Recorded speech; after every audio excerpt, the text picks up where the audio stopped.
the abbot. It was a bit of a struggle, but we ended up meeting the abbot anyway, telling Mm-hmm. us that all his monstrous creations are due to the one result that was the true success he wanted. That being a recreation of Lord Strahd's lover. That's right.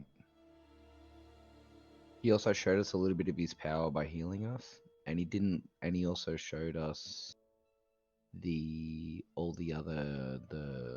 what's those mixed blood things? Those Mongrels. mongrels, Yep. yeah. And he said he didn't not want us interfering with those, and just to let them malnourish and die.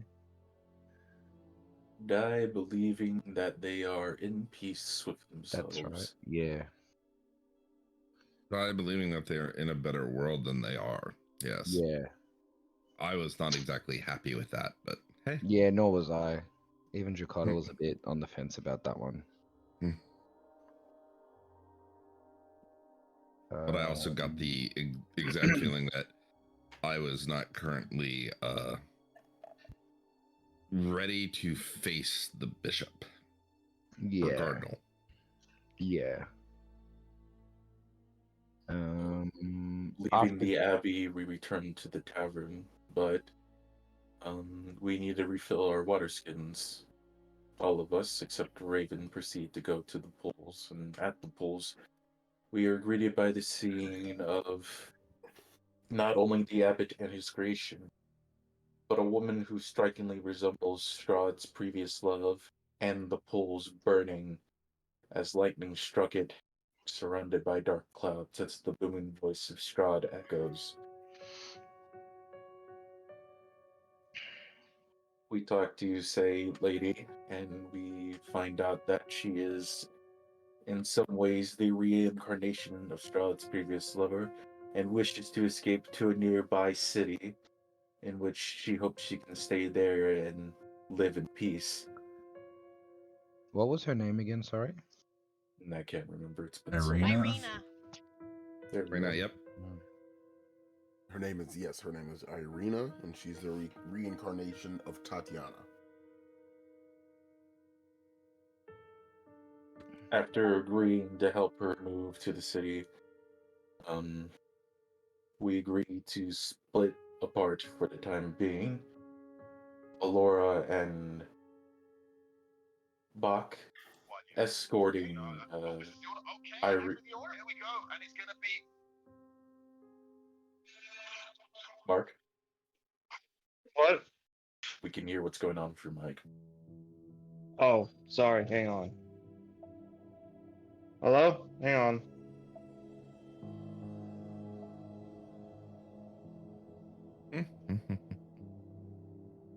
We agreed that Bach and Alora should take Irina back to the tavern while Liara, Jukatal, and Doralith speak with the abbot and discuss some things. Back at the tavern, Raven explains to the barkeep to be wary of the abbot and that tomorrow he may show the group around the what is this place called? Kretsk, I think. Rex. And that all citizens should be warned in case of an outbreak. After some time, Bach and Alora arrive at the tavern with Irene. And also that those people who had been missing are likely the mongrels that the abbot has, and that they are a little better than dead. Is that better? Can you hear any background audio now? Nope. Okay, just double checking. Alright, good. Bach and Irene return. Bach, Irene, and Laura return to the tavern, explaining Raven of the current situation.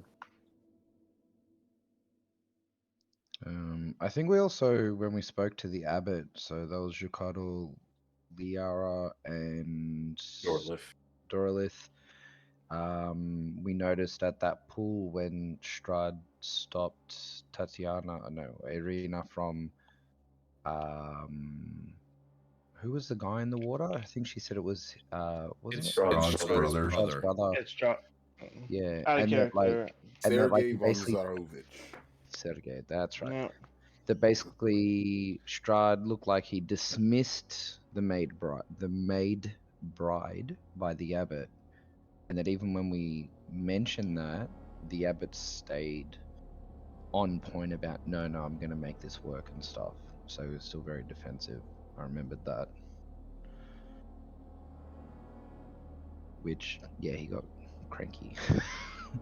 Don't want to Very. make him cranky just yet. Dorlith, Chicago, and Liara return to the tavern. We all reunite, and Irene decides to go up into a room to be by herself.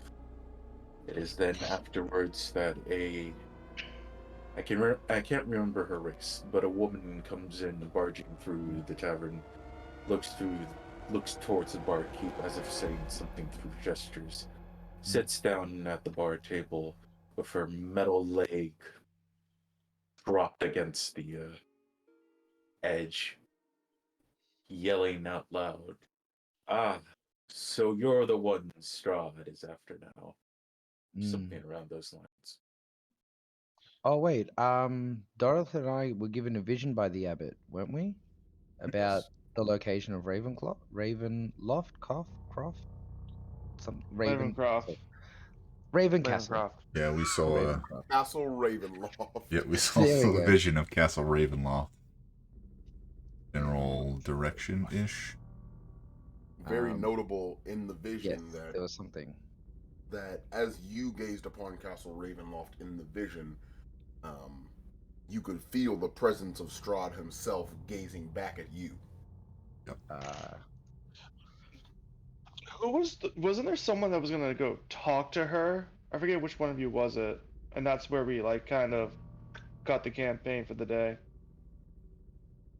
I don't think any of us tried to talk to her yet. We were just think Oh, we- okay. I think we just discussed with her that we would get some sleep and we all would leave in the morning, escorting her to wherever she's going. We can explore more of this land. Be your escort. Yeah, weren't we gonna escort her to? Because I've left all my notes on. I can't find it. Valaki. Like there was a. I was gonna say Yep. a V town. Yes, Valaki. She was headed there. Made a deal. We'd go with her, protect her, talk some more. Right. Because didn't she say that's magically protected from sensing? I don't remember. I think I don't she know. said She there was believes that something. there is some. She believes that there is a place in Valaki that shall be safe from Strahd. Yeah. You weren't able to figure out whether that's true or not, but she seems to believe. Ah, it. she believes it though. Okay, yep, cool. I knew there was something. But yes, the last we heard, you met this strange person with the metal leg and the long rapier. Came in and addressed you all and sort of inquired about who you were, suggesting that she was aware that Strahd brought you here.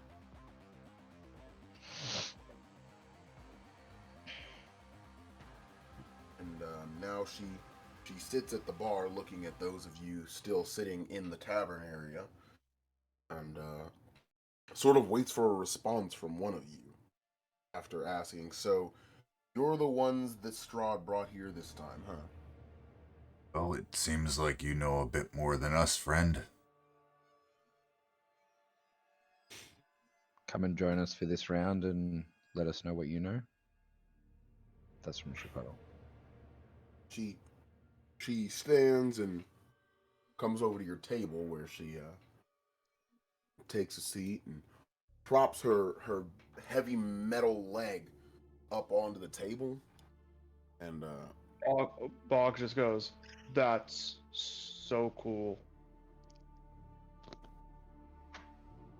She says, so, what is it exactly that you're doing here?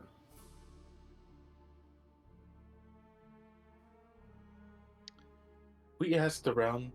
The people we asked, who apparently were spirits, told us, oh, hey, this was the nearest sort of town instead, and we just went here. Hmm. And what exactly are you doing with Lady Irina? We were gonna escort her to a place that she wanted to go that she would feel safe, hopefully, and maybe discover some more answers for ourselves, which you apparently seem to know some. I'm sorry we She never caught your name.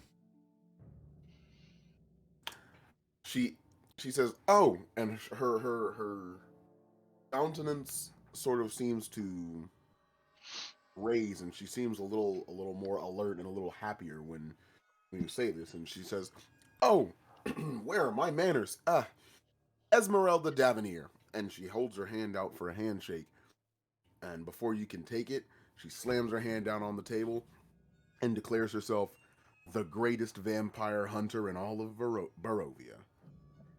So what was her name? Esmeralda what? Davenier. D'Avenir. What a mighty title to hold. Diavenir. Okay. Very.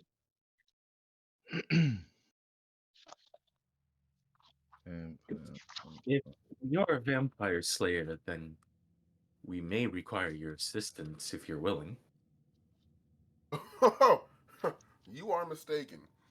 I hunt vampires, not gods. I assume you're asking me if I can help you fight Lord Strahd.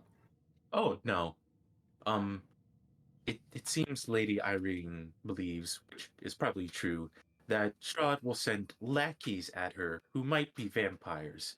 So I feel like you'd be fine taking them on. As far as Lord Strahd goes, though, you don't need to touch him whatsoever. Indeed, I've encountered Lord Strahd's henchmen before, and most of them are no problem to me and my blade here. She says, and she sort of gives a nod to her long rapier that's still sitting over at the bar where she left it, and she says, but if there is any place safe from Strahd, you guys shouldn't be the one to take her there.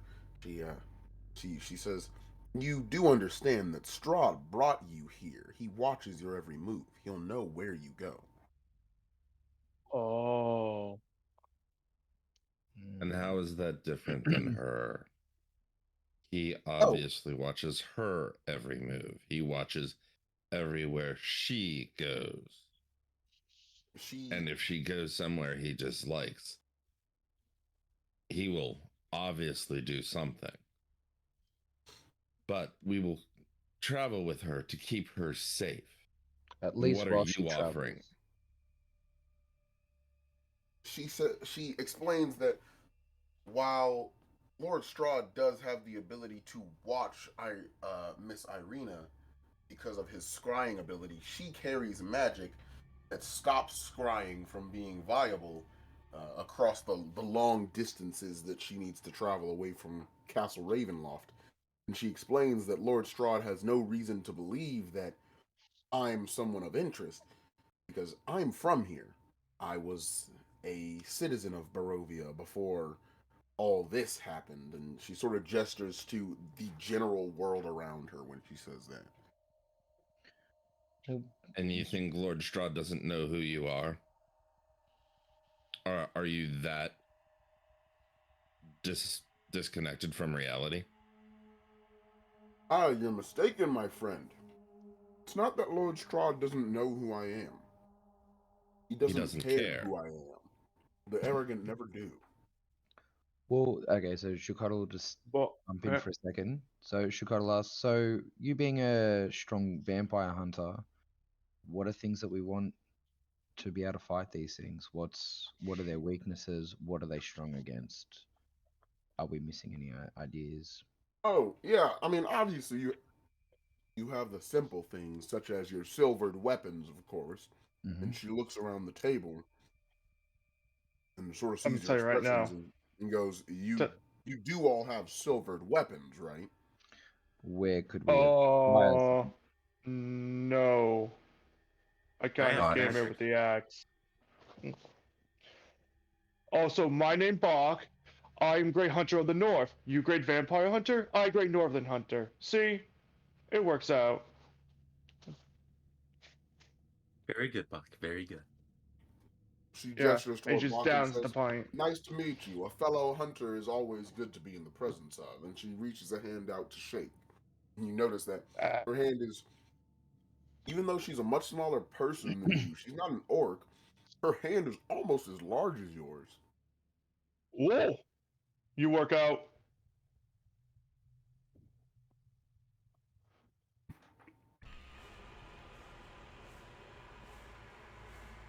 She turns back to the rest of your table and says, "Well, if you don't already have silvered weapons, they're going to be hard to come by. Lord Strahd knows that they're the most effective tool against his spawn, so..." Lord Strahd has already given us one. I expect he will give us more. However, it would be best if we found silvered weapons prior to him giving us more. Indeed, Lord Strahd will only make you strong enough to be useful to him. He'll never give you the strength to defeat him. So whatever you find, you'll have to find on your own outside of that. What about any other means, like if there's something more indirect, or what about rumors of holy waters and other means, magics? Well, I'd tell you that you could use the sun in order to fight those vampires, but clearly, and she gazes out a window into the half night, half day darkness outside, and she says, "Well, clearly, the mist has had some effect on the cycle of day and night here. The sun or the moon or whatever it is doesn't seem to affect these creatures." Hmm. Mm. Okay. Are there any other creatures that you know of that are a known threat in the areas? So we have Strahd, the all-powerful, apparently, and then we've got his lackey vampires. What Is other there any known like threats? wildlife, like deers and reindeers and wolves and stuff like that? Why, of course, my friend. It is, after all, a large forested area here in Barovia. You've got all manner of Okay. wolf and bovine animals, from deer to elk to moose. But Mm-hmm. the wolves here are different than what I've seen anywhere else. They're stronger, more muscular. It's almost like they were built for hunting in a more hostile environment. Hmm. And what about allies? Like, you say that you're a hunter yourself, but you also don't really offer that much assistance other than some advice, or against some of the smaller creatures. But is there any other potential allies that we might be able to find or that you know of? She says, "Coincidentally enough, yes, you may be able to find yourself some help over in Valaki, but I'm sorry to inform you, you can't be the ones to deliver Irina there."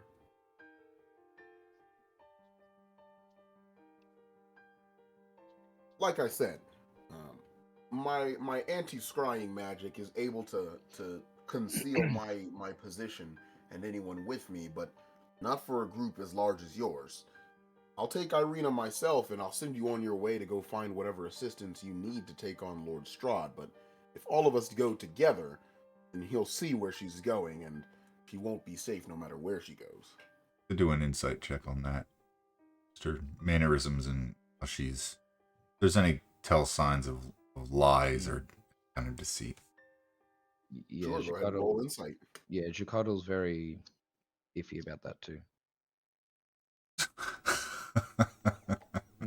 Do you mind if Chicotle rolls as well? Because yeah, I'm getting a Do bit. you have proficiency in deception? Deception, Or I'm Don't sorry, you mean insight? Insight. Yes, insight. insight. No proficiency, just a +2. I would be the person who would be highly skeptical of her and looking at her, hoping to, trying to see if she's actually telling the truth, because I don't believe her. Yeah, Yeah, so I'm a bit. it's going to iffy. remind y'all of how I do skill checks. If you want to Yep. repeat somebody else's skill check, you have to have a higher level of proficiency than them in the skill. So you had Okay. Dorlith try it with proficiency and insight. So if you want to repeat the same skill check, you have to have expertise. Okay. So But then I would Dorlith, say because no. you do have proficiency in insight, you get 2 tries at it. Okay, cool. You I'm get gonna one roll try for every level of proficiency. So you have your regular 1 try, Yep. then you have proficiency gives you a second one, and then expertise gives you a third. Okay. Okay. Yeah, just looking her up and down. Kind of focused on her leg a little bit, but then I shake my head a little bit and focus on what she's saying. 15, Yeah. the second one. You detect no deception. In fact, you take from her social cues that she's being very open, and in fact, this search verifies that she's telling the truth, or at least that she believes that she is. Well, I'm gonna just quickly turn to the group and just ask, what do you guys think? Do we let her take Irina, or do we try and place a bit of trust in this person, or do we go ahead with our original plan? I mean, I'd prefer to have receipt of delivery, so to speak. She takes her and delivers her. I'd like to know that it actually went. Irina, how do you feel? Do She's you in her know this bedroom. person? She's in her bedroom. She's not Irina here? already went to bed. Yeah, we send her she off. went to bed. Okay. Or Before we do any of this, we would have to confirm with Irina, and whether or not Irina knows you, or if you're someone new to her as well. Are you someone new to her? Oh, yes, indeed. See, I don't know Lady Irina, but... well, sorry, I misspoke. Lady Irina does not know me, but I know her very well. In fact, this entire region does. Her legend is that which started this entire calamity, so everyone seems to know of her legend. It is not a happy existence any way you cut it. Well, do you have any sort of means of communication, like long distance communication, or some type of verification magic or something? Indeed, I do. I can use a spell of sending in order to inform you when I've arrived, but do any of you have magic to send a message back? I only know thumb trick. Sorry. How long will your trip take? The trip to Valaki for 2 people will take no more than 2 days, but I can send you ahead using some transportation magic and get you there immediately. I just won't be able to do the same for the 2 of us. Send messages. She explains that she'll be happy to send you guys ahead using her magic, but if she moves her and Irina together, Lord Strahd will be able to detect the surge of magical energy and see that Irina has moved locations. Well, then I think it sounds like if we decide to go forward, maybe you bumping us forward on the road, using us as some magical cover, and then you can go more stealthily behind us is a possibility. Would something like that be potentially workable?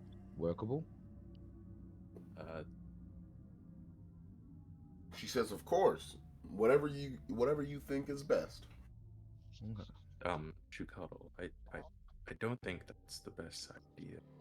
And I'm only just putting the idea forward at the moment. It was I know, but yeah. remember what I said, Strahd. I feel like it's best if we stay behind for now and they go forward. I guess my only concern is if we stay behind, we could always potentially go a little bit forward, look for some dangers on the road, even if she doesn't send us all the way to the town, maybe even only part way. If there is a big bad on the road or any sort of Jukal, dangers on the road. I am worried about the abbot, and I think we should at least stay behind for a bit. Do you mean if the abbot comes and interferes with them? No, the abbot He is coming seems- into town tomorrow. Yeah. And if we leave before he has shown us the town will suffer. And to that, I will not do that. Well, he already said that he understands us leaving, because that was part of that conversation about us leaving town. That's what Doralith and I had spoken to him about.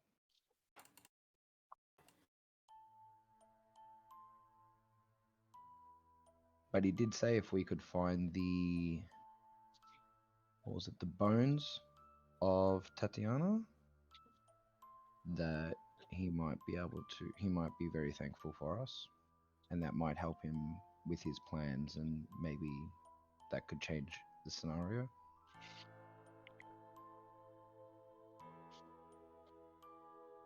At the moment, these are all just ideas and thoughts. These are not, let's do it. These are all, let's try and come together and what's our plan of attack. Oh, Miss Grand Vampire Hunter, best in the land, and etc. etc. You mind just spending the night here? We'll sleep on it. Reconvene early. Plan at dawn. She says, "Make your plans. Be hasty and do not leave without me." Mm-hmm. Or they'll just nod. With that, she slides her leg off the table and clinks it to the ground. Stands up, walks over to the bar, takes her rapier, and walks out of the tavern.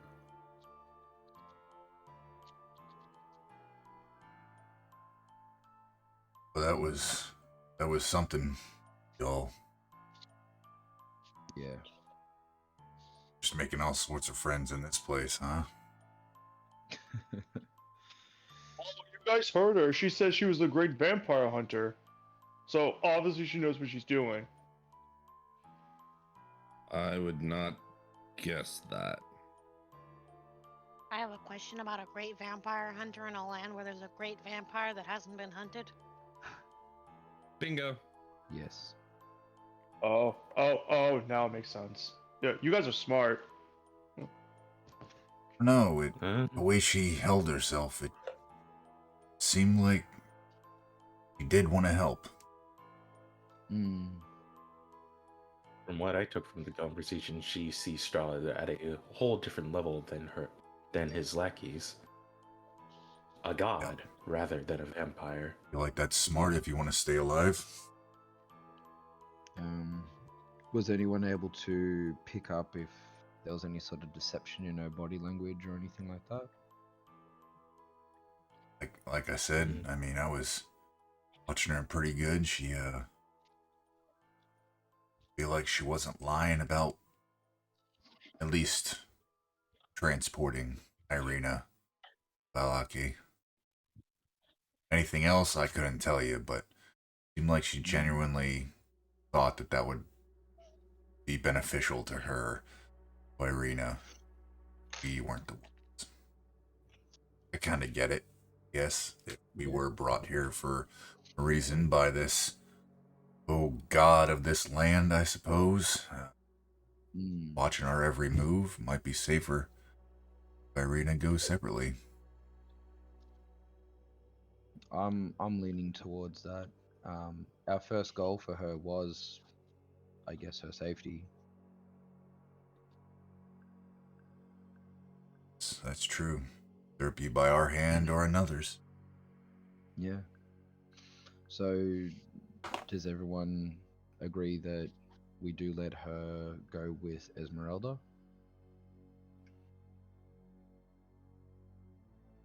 I feel as though we are not as well equipped as she is.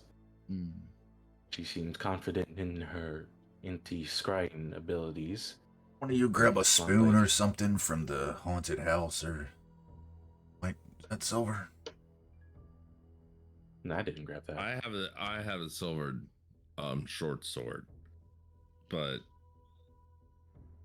that isn't going to help everyone, and it is definitely something we need. I wasn't sure if we would all definitely need it, but according to her, yes, we are definitely going to need silver. Well, my thought is if we travel, however we go to this town to make sure Irina is safe, or if it's true there's somewhere in that town that can keep Strahd's eye at bay, conversations could be had without his eye on us, looking for these types of weapons.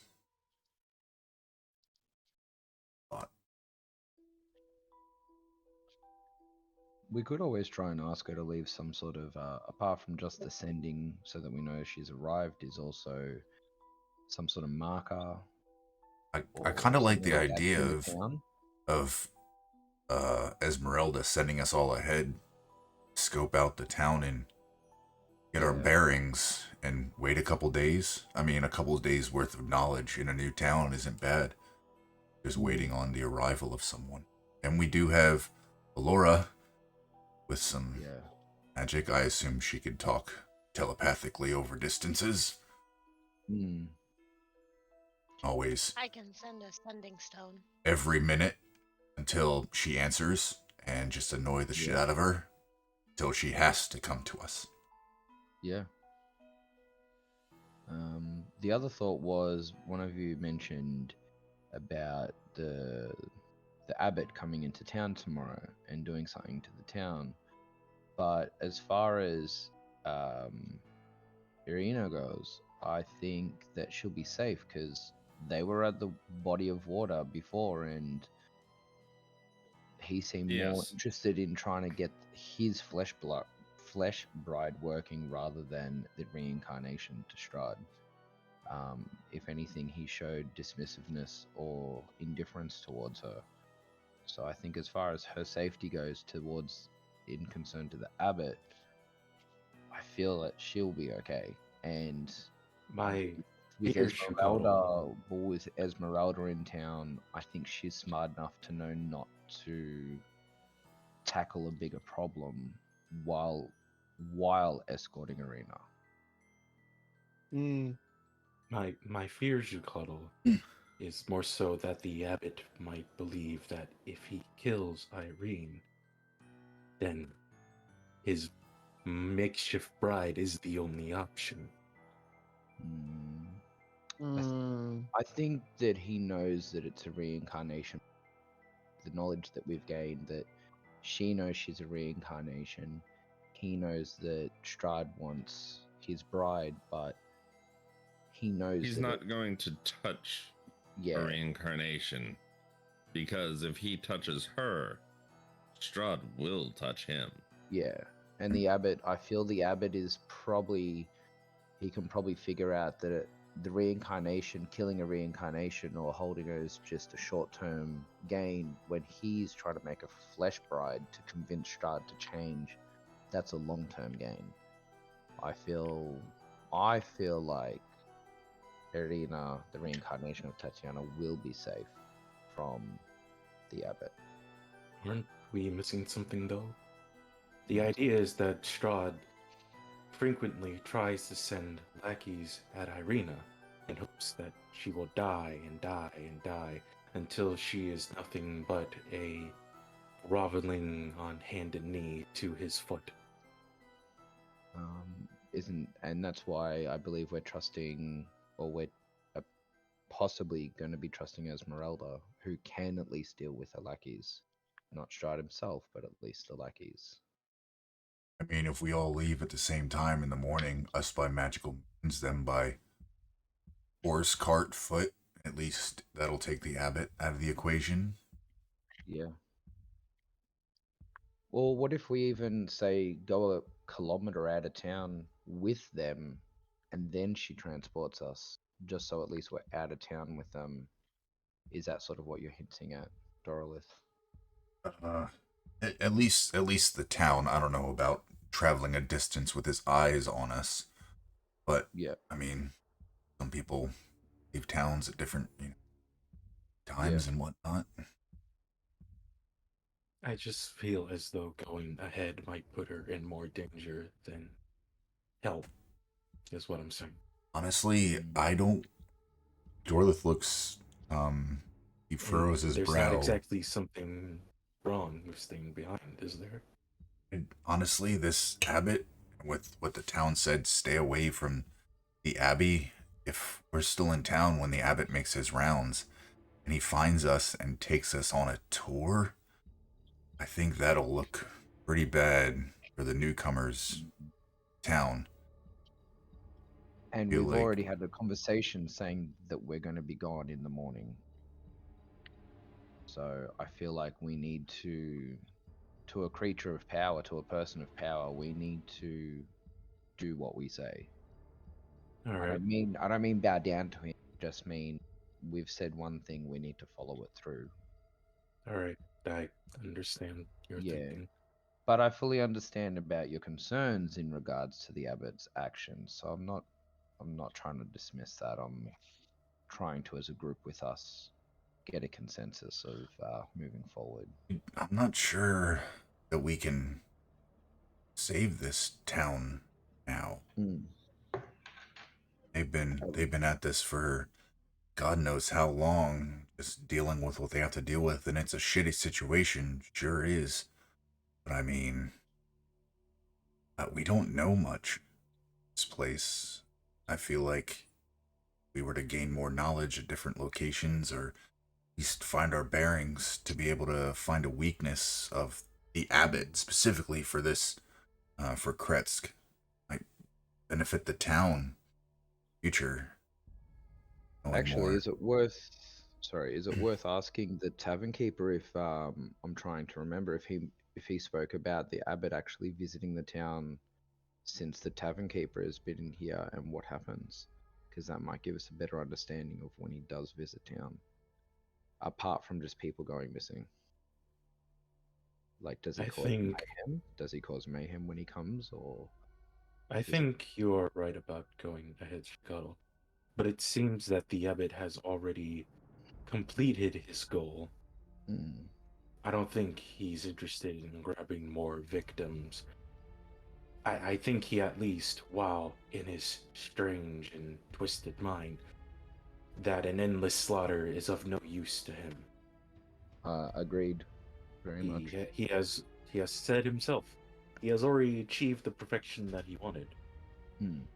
and it's now all up to him actually presenting his gift to Strahd. Which, sadly, Dorolith, myself, and Ilara? No, Liara? I was there. Yes. We've seen that Strahd was very dismissive of that flesh golem. So I feel that we just need to leave town. We might come back in the future, but at the moment, I think it's best if we get the two ladies out and ourselves out of town and we try and find answers elsewhere.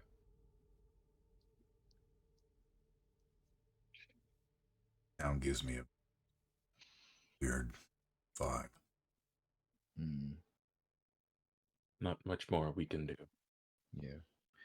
So, shall we rest? We'll chat to Esmeralda and Irina. Let's at least double check with Irina if she actually is comfortable enough to travel with Esmeralda. If she says no, then we'll continue on with our original plan of escorting her. But if by any means she says yes to Esmeralda, I think now the only question is, do we get transported by Esmeralda? Do we let them walk out of town first and then we wait just outside with them? I think it's just our method of leaving and timing of leaving that is in question now.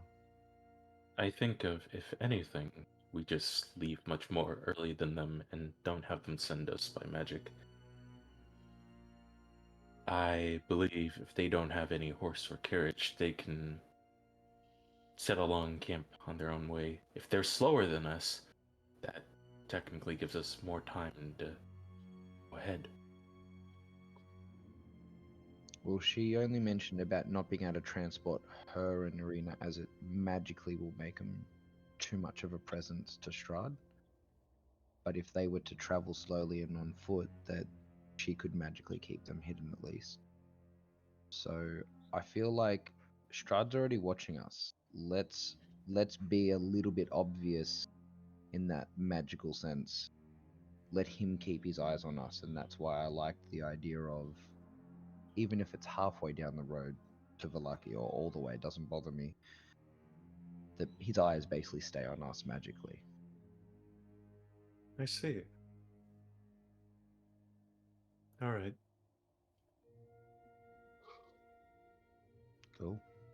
Anyone else have any other thoughts or interjection? Just tell me who to hit. Okay, we could do that. I feel like if we only go halfway or part way, we're more likely to run into something to hit. So there's always that option. Good. Yeah. You cuddle. Like how? Slap? Punch? I mean, I just met the dude. No, they're just laughing. I shrug. He's ready to Chicago sleep. shrugs. Let's go to bed. Let's rest. We've got a bit of a plan. Let's go. Time for sleep. So the group of you go ahead and take a long rest, unless any of you want to stay up and keep a watch, I guess. No, I feel like we're in the tavern. Jacottle's okay with being in the tavern. So, at this point in time, a long rest is just needed for. We've been on guard for way too long. Yep. Indeed. Okay. I need everyone. So, give me just a moment. Just let me know when I hit Raven. the long rest. Yes, everybody hit the long rest. Everybody take a long rest.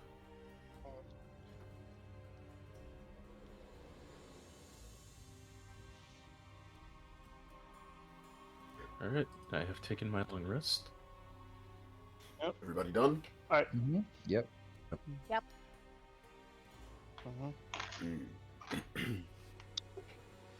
Raven, roll me perception, please.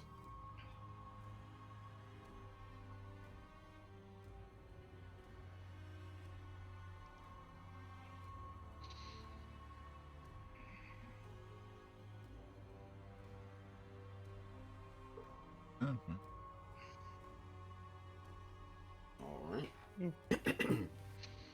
Raven, as you sleep, you feel a shifting motion, almost as though, as you slept, you could feel yourself maybe floating in water,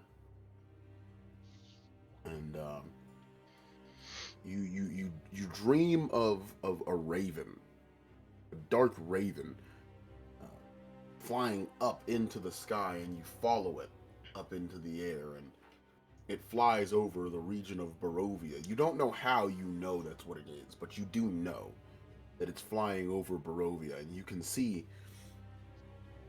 all manner of things. You can see the town of Kresh beneath you, and then far, far to the east, you can see the small village of Barovia. And then standing like a violent spire up into the sky, you can see the tower of Castle Ravenloft in the distance, miles away. All of a sudden, the raven stops flapping its wings, and it freezes as though it's died in midair. It falls to the ground, and you follow it down, falling just as fast as it did. And when you hit the ground, you open your eyes. You wake with a start. and you find all of your companions sleeping on the ground next to you. You seem to have woken up before them, but you're not in the same place as you were before.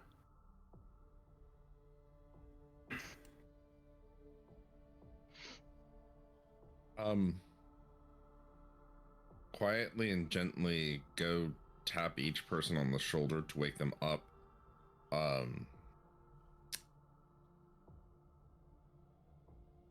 And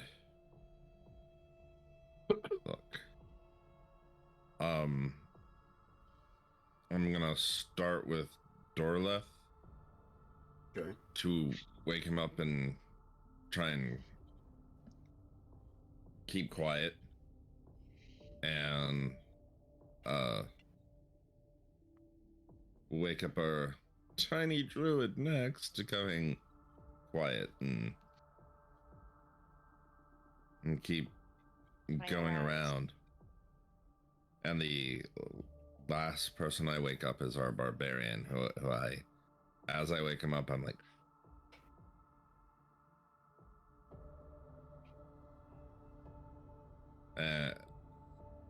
and see if everyone is now awake and we're looking around, because this is not a safe situation to start with. As you finish waking everyone up, you can hear a voice as though it's all around you. It's the voice of Esmeralda, and it's almost as if the person is speaking straight into your mind. And she says, I'm sorry for the sudden change of scenery. The abbot came looking for Lady Irina. I took her off safely, but he went looking for you next, so I sent you all forward to Valaki. No.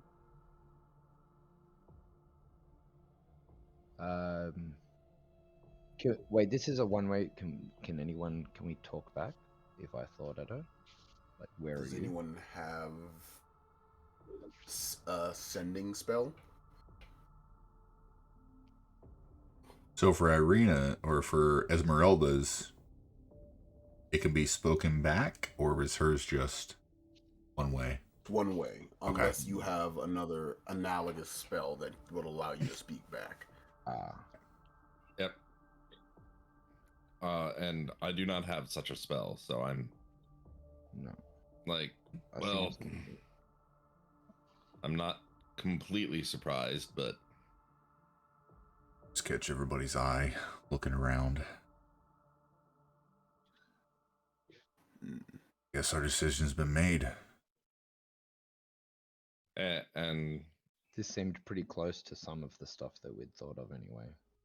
Glad we were near it. It is what it is. I look for a window. we're on the Indeed. ground, so I don't know where the window is. Are we on the ground? I don't know. I felt like we were in a room somewhere. Nope. We were on the ground.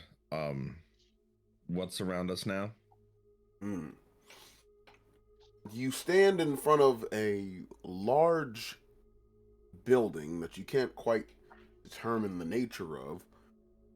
On the eastern side of you can see a thick forest with a trail leading out to where you're standing, but off to your west you see a large building, and gray smoke is issuing up from the chimney of the building. It's 2 stories. It's a wooden building with a stone foundation, and several ravens have perched themselves up on the tile roof. A painted wooden sign hangs above the main entrance, depicting a blue waterfall.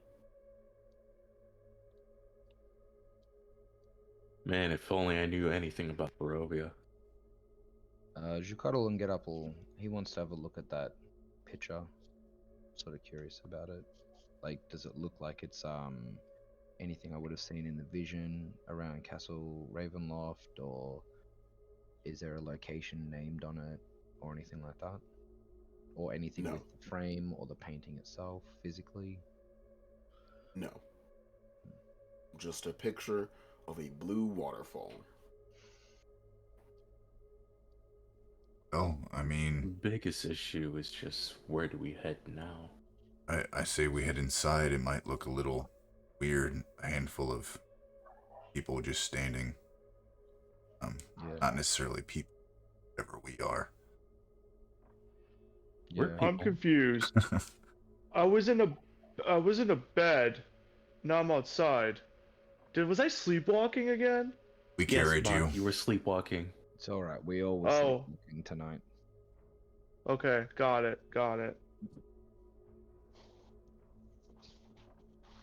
Say we head inside. Yeah, agreed. As you sort of take in your surroundings on the way in, you pass a 3-foot high stone rim surrounding a very deep moss-lined well. It seems that wherever they are, the people who are here get fresh water from this well, as the water is it's rippling. It's been disturbed recently. So it's in a town center. The well, is that correct? No, it's just in front of the building you're standing in front of. The building gets Ah, their okay. water from there. Oh, okay. I understand. Sorry. That's all good. Where's my dog? Oh, geez, that's a good point. Just wow. Forgot about your. Give me a second. Where's your damn? We're not opening this door until we get my dog back. Listen. Every party needs a mascot. I thought Alora was our mascot. I feel like a mushroom and dog mascot make a good pair. I would let you know, in another campaign I'm in, I have a crab in a tuxedo. That's A cute. crab. Oh, yeah, what was the And dog's tuxedo. name again? I decided to name him Legion after after that one character in Mass Effect. Right.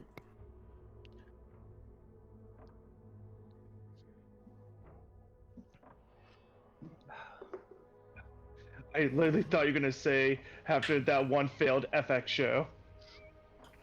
Oh no. That was I not don't a know failed what- FX show. That was the character of Legion. Jeez. Charles Xavier's son is not sane. There's my boy. There's your boy. All right. The only reason I have for bonus actions. All right. As you head towards the door, you notice a large outside staircase hugging the outer wall of the building and leading up to the top of the building, up to the second floor, rather. And there's a sturdy wooden door at the top of the stairs. I just wanted to get Dorlith's attention real quick. Yara, So what's what up? do you Do we want to announce ourselves, or are we I feel like we just walk in looking for whatever is in the shop. If it's a tavern, looking for booze. If it's a general store, looking for merchandise, and then go from there just to initially get our bearings. should we knock on the door then? It looks like a shop front though. Like an doesn't it? establishment, right? Yes. If there are people inside, Yeah, we no, might as well well let then- them know we're coming in. No, just Just walk in. I reckon let's just walk in. It's an establishment. It's a big establishment.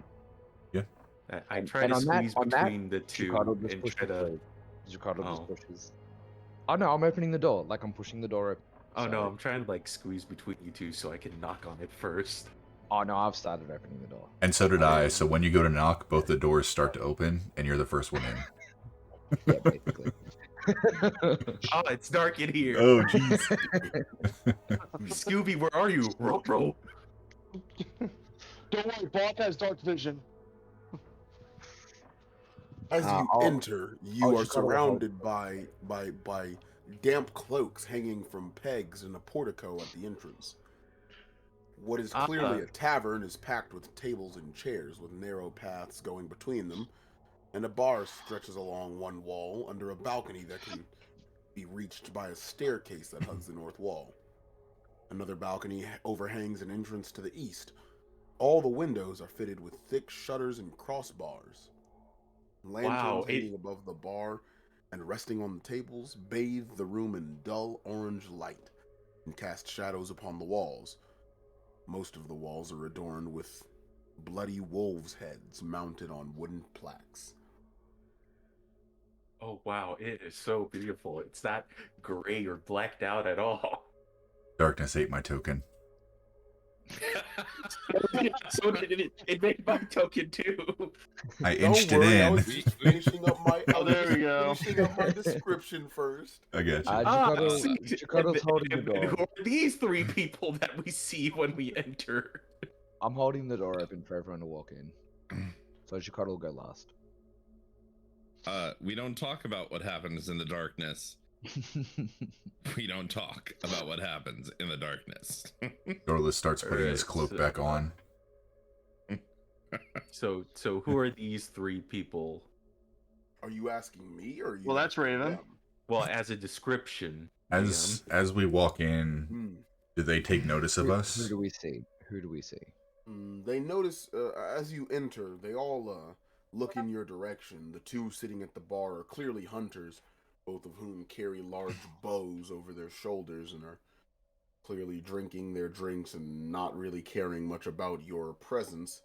And then over in the corner is a strange little half-elf man dressed in quite a peculiar manner, sitting and drinking alone, muttering things to himself.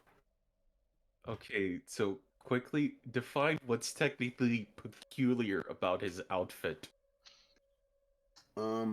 His hair and his features do not denote one of nobility, but he wears the clothes of nobility, very high nobility.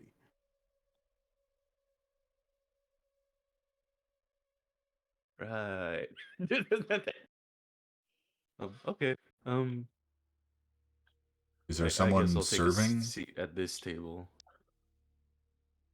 Is it just those three, or is there other patrons as well, or is it just them Just the three? three of them. Okay. Probably like an in-between tavern kind of situation. Let's, as you got last, let's grab a seat and order a drink at least, and then we'll take it from there. Dorlus will sit You here. all take a seat, but no one comes to get an order from you. You sit there for a couple minutes, sort of discussing among yourselves, and don't receive any correspondence with anyone who seems to be working in the tavern. You know what? Okay. I decide to go up to the hunters and ask, excuse me, kind sirs, where did you get? Are they drinking anything? They are. They both have these large wooden mugs of some kind of ale in it. The one on the right has has some kind of drink that's bright red, and the other one has one that's dark deep purple. I asked them, do you might know who's the tavern keep and if they are here right now? The one on the left doesn't even acknowledge that you're there. He just continues about his drink. But the one on the right, he says, yeah, Danica is usually here, but I'm sure she's up in the inn working. Just give her a few minutes to be back. Okay, thank you. Could you might tell us what this inn is called? What, you didn't see the sign? It's the Blue Water Inn. Ah, I see.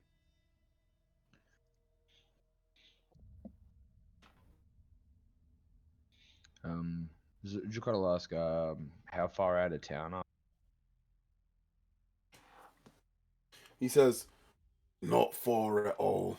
We're right in the thick of it, if you ask me. Close enough to the town that we can get a good drink, but far enough that nobody will bother us. How is that, my friend? And he sort of turns and looks at you in like a confused, almost offended manner. He's like, "Are you dense, friend? You're in Valaki."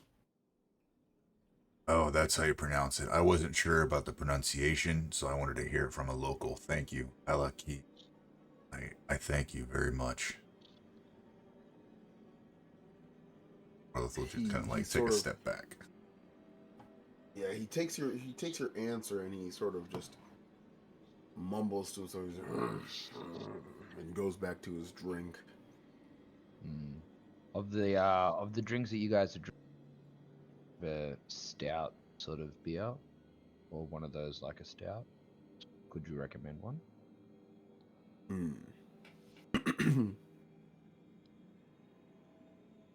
He turns to you and says, "I've got purple grape mash. It's 3 copper per pint." Or, "My friend here has got some Red Dragon crush wine for 1 silver piece per pint." Is that quite it now? And just lastly, we noticed a guy in the corner talking to himself. No one pays attention to him. Is there a reason, or is he just a stranger? He says, he looks over at him and then turns back. He says, "Ask him yourself. I don't know the man." Fair enough. Thank you for your help. Ejikado will just step back and take a seat and wait for a moment. Again, he grunts and he goes, "No, we're visitors."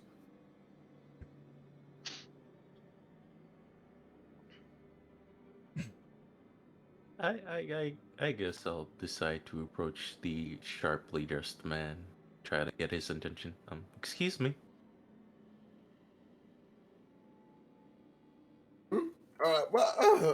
Yeah, yes, yes, yes. Who might you be? I am Rictavio the Bard.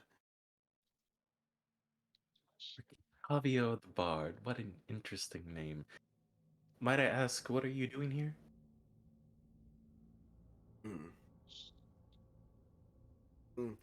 I'm just here to tell my stories. Your stories. Perchance can I hear one of them? Indeed. I, I, I, I see. I used to be a carnival ringmaster from a distant land far away, but and as he keeps going, he starts rambling into a story that's so outrageous that it's hardly believable, as to how he went from being a carnival ringmaster to a legendary vampire hunter, and as he finishes the story, he looks at you with like this like wonder in his eyes, waiting for a reaction. I'm just nodding with approval with what he's saying. I have no Gives a reason to little be clap. counterintuitive. Oh, he's a vampire hunter too. I come over to clasp his hand and to say, "Nice to meet our second vampire hunter," and clap his back. And does he have a pouch on him? Um, yeah. He's got like a bag thrown over his shoulder. All right, sleight of hand to remove whatever's in the bag. All right, go ahead. Oh, Oh, who did we lose? Don't worry, she's fine. You already Oh. sent me a message. hey. 19 sleight of hand. Yeah. All right, give me just a minute here. Not a bad roll. You pull out 6 silvered longswords. Guys, did you hear the part where this? Guys, did you hear the part where he trained someone to ride a horse upside down? That was like so cool. Yeah, especially with the horse riding the gentleman. That was Mm-hmm. intriguing. I did not expect a dog and pony show. Oh, Man tells us our life story, and you still. Hmm. You find yourself 9 gold pieces and 13 copper pieces at the bottom of his bag, but you don't bother trying to take any of the larger items, as you figure he'll notice if those are gone much sooner. Okay. And That's 9 gold pieces and 13 copper pieces.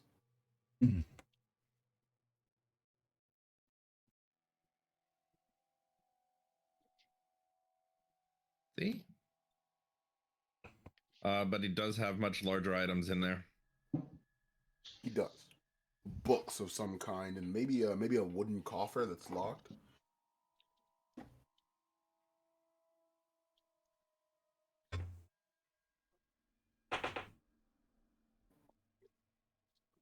I'll go up to the bard and stuff like while that's sort of happening. Would we have seen the sleight of hand?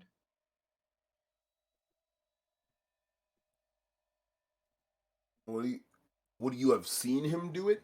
Yeah. Are Like- you looking for it? Well, I was watching, like I'm watching him, and I'm obviously looking out for the party, just keeping an eye out. So would we have seen the sleight of hand? Depends on whether he wanted you to see or not. That's up to him. I wasn't trying to. This was a traditional just being a sneaky backstabber, and no. Okay. I was trying to check out this vampire hunter. And I don't necessarily believe him now. I didn't believe him before, but definitely don't believe him now that I've taken. It was 9 gold and 6 silver. 9 gold, 13 copper. 13 copper. Okay. When Raven Could we- grasped his wrist or shook his hand, mentioned about him being the second vampire hunter that we've talked to. Did he have a response?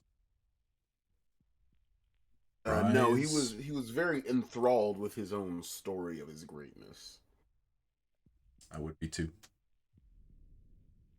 So to that end, I go. It is excellent to meet someone who is a vampire hunter and what was the name of the other vampire hunter we just met? Esmeralda. Esmeralda. Yes. Right. Yes. So I'm certain that Esmeralda would know your name, wouldn't she? He thinks about it for a second and goes, no, I don't believe I know any Esmeralda. That's quite a common name, but even I don't know anyone by Really? that That's a moniker." common name with a common leg and a common attitude. Somehow I don't think that. He seems confused and says, "Common leg? What are you talking about?"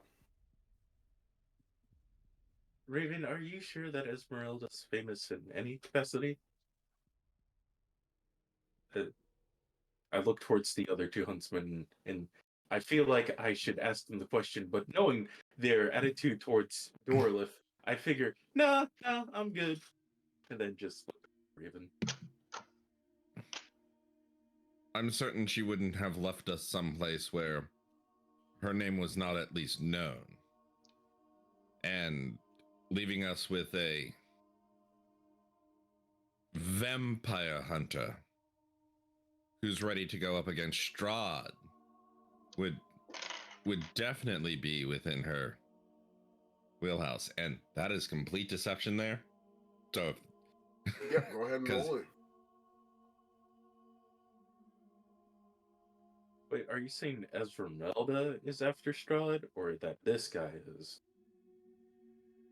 well, what I'm saying is that that the guy who we are with is ready to go against Strahd. Like that's the feeling that you're getting from the way he talks. Oh no, I don't think he's ready to go against Strahd at all. I'm just saying that he's ready to go against Strahd. Just bullshit. I Man. just want to make sure you're talking about the right person. Oh yeah, I know exactly what I'm doing. I'm catching what you're putting down. He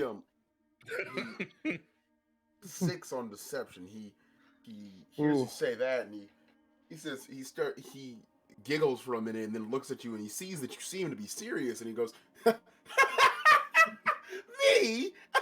Fight Lord Strahd? You must be crazy." But you said you were vampire hunter. Isn't he vampire? Bog, remember, Well- Esmeralda also said she wasn't interested in Strahd. I need Oh. who's the nearest person? Who? Raven? It was Raven I Yep. was just talking to, right? Yeah, okay, I'm sorry. Yeah. Jesus. Raven, I need you to roll me perception when he says this. Go ahead and roll me perception. Oh, I'm super perceptive right now. You don't seem to be even paying attention to much of what he says. You've mentally checked out quite a bit since you realize this guy is pretty crazy.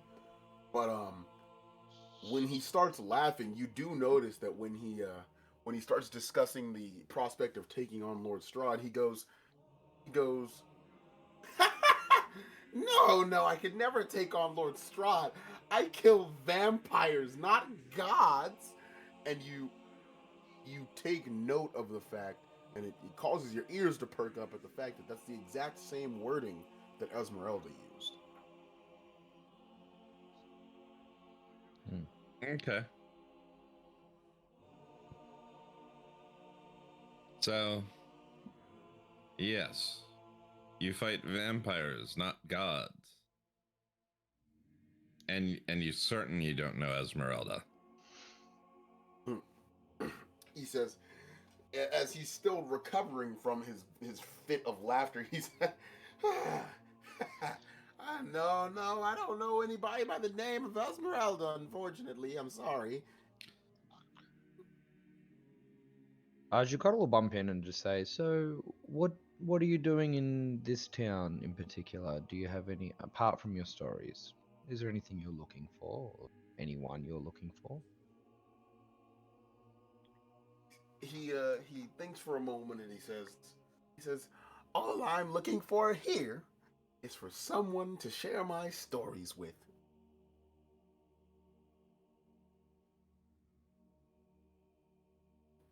And is Well, there you a definitely story got that that from can me, help us? so. Is there a story that you have that could help us? Or that we could help you build a story, a new one perhaps?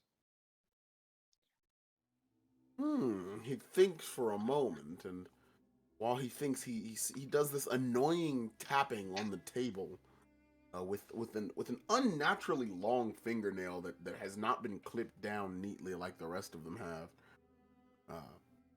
But he says, I have a story for you.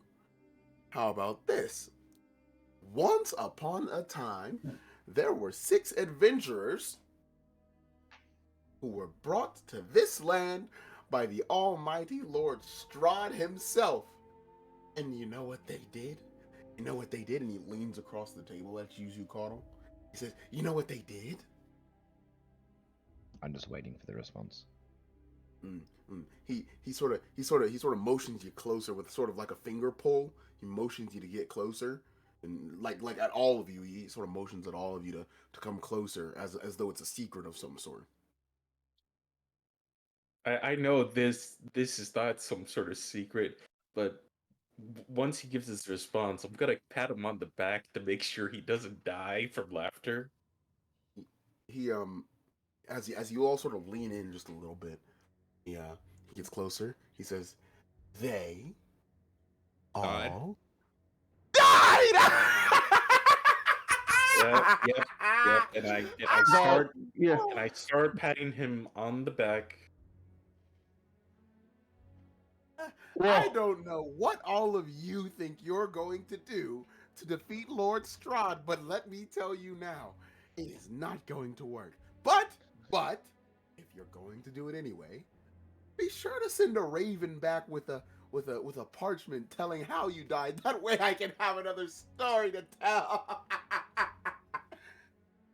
Oh, lucky for you, we're in luck. We might find those 6 other adventurers, and we might be like a 12-man band.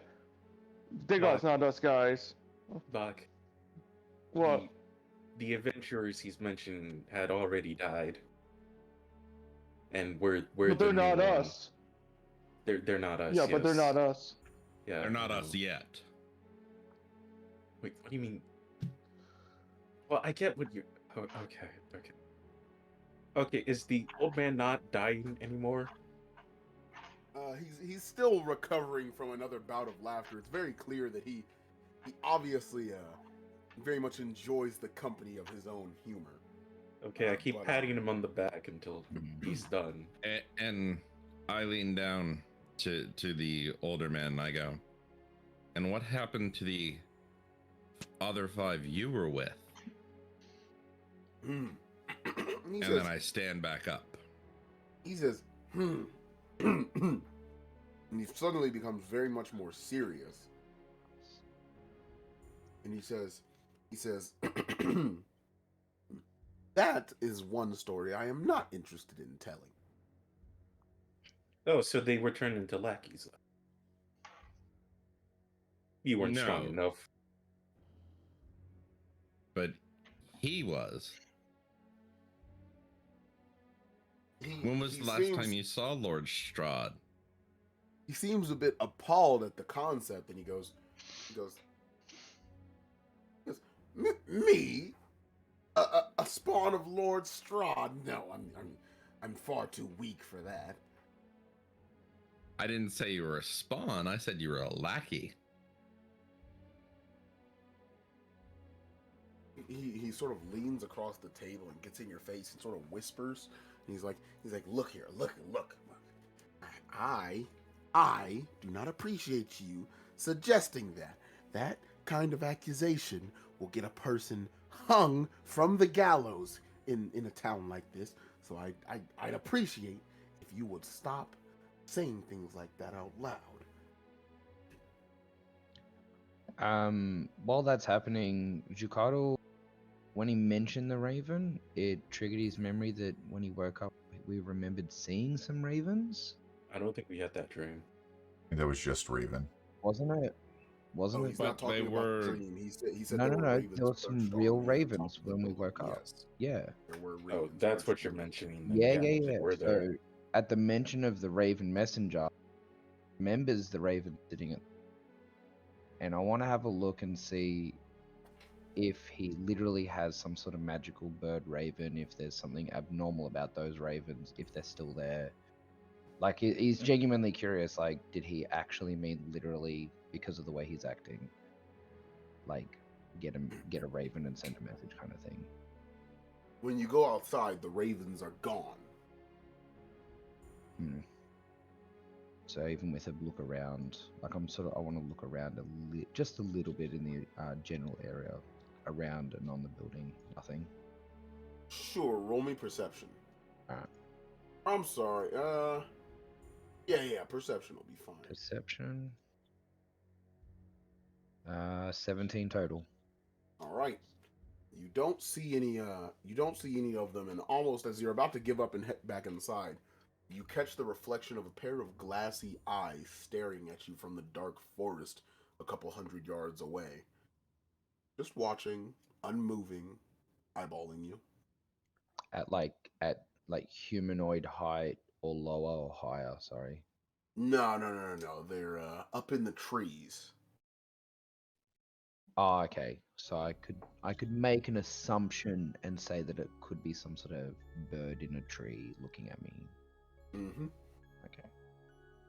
I'm gonna go back in and just tap one or two of the guys on the shoulder and just mention, what if he literally meant a messenger raven? There's definitely some sort of creature that was watching me when I just stepped outside. I think there's a bit more to that raven messenger comment than he's letting on. Castle Ravenloft, so probably ravens are also his extra pair of eyes. Although this is making me wonder that what if the raven is a magical familiar of this guy in front of us, not Strahd? I look at the guy and say, "You said you were a bard, right?" He admits that I have very little musical talent. That's why I don't carry any instruments. But my talent is in my storytelling ability, obviously. Well, yeah, obviously bards do have that skill. My question is, do you possess any magic? No, unless you consider high adeptness with a rapier to be magical, or great adeptness with the ladies, and sort of gives a nod over to Liara. All right, so I roll insight on him. Go ahead. 21. Yep, you detect no deception. Right. Okay. He's just blatantly stupid. And I give him a hard pat on the back. I'm like, I say to him, absolutely, you should go with Liara. Have the time of your life. I look towards Raven and just... and then I look at the bard and say, do not listen to him. This is your one and only warning. He peeks over at Raven. He goes, look at you. See, it wouldn't be your choice what I do with her anyway. And sort of tilts his glasses down a little bit and starts looking Liara up and down. He says, what we do together will be completely up to her. Oh, great. So you won't mind if I do this. What roll do I make to slam his face onto the table? You don't. You just roll an unarmed attack. Oh, goody. Go ahead. While he's doing this, I want to Okay, keep look an at eye that, on an the 18. two at the bar while he's doing. All right. And how much damage does it deal? I don't know. It's usually why a it's strength currently at one. modifier. Well, yeah. I do only one. One? Yeah, only one. All right. He as he slams his head on the table, he slams into it nose first, and off of his head falls a strange little top hat that he wasn't wearing a moment before. And all of a sudden, when he picks his head back up and starts wiping the blood from his nose, he says, and his voice is changed quite a bit, and he says, now that, and wipes the blood from his nose, and he goes, was quite unnecessary, young lady. And he stands up out of his seat, and reveals himself to be quite a bit taller than you, nearly as tall as you, Caudle. He's a half-elf. He's supposed to be tall. Also, real quick, I have saves against illusions. Let me see. What do you have? What's the feature? Specifically from Duragar. Let me look for it.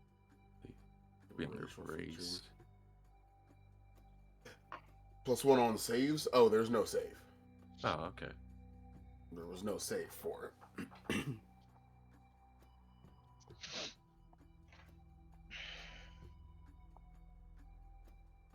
And as he stands up, you see that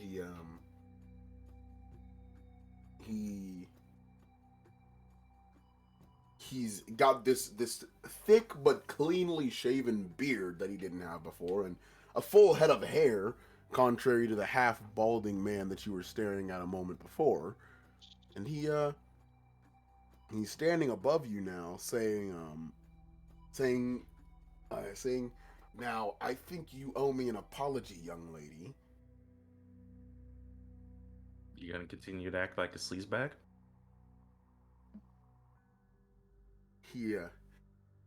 He looks around the rest of the room and he sees that the two hunters are not paying him any attention, and he turns back to you and says, "You know, I've got to put up a convincing act.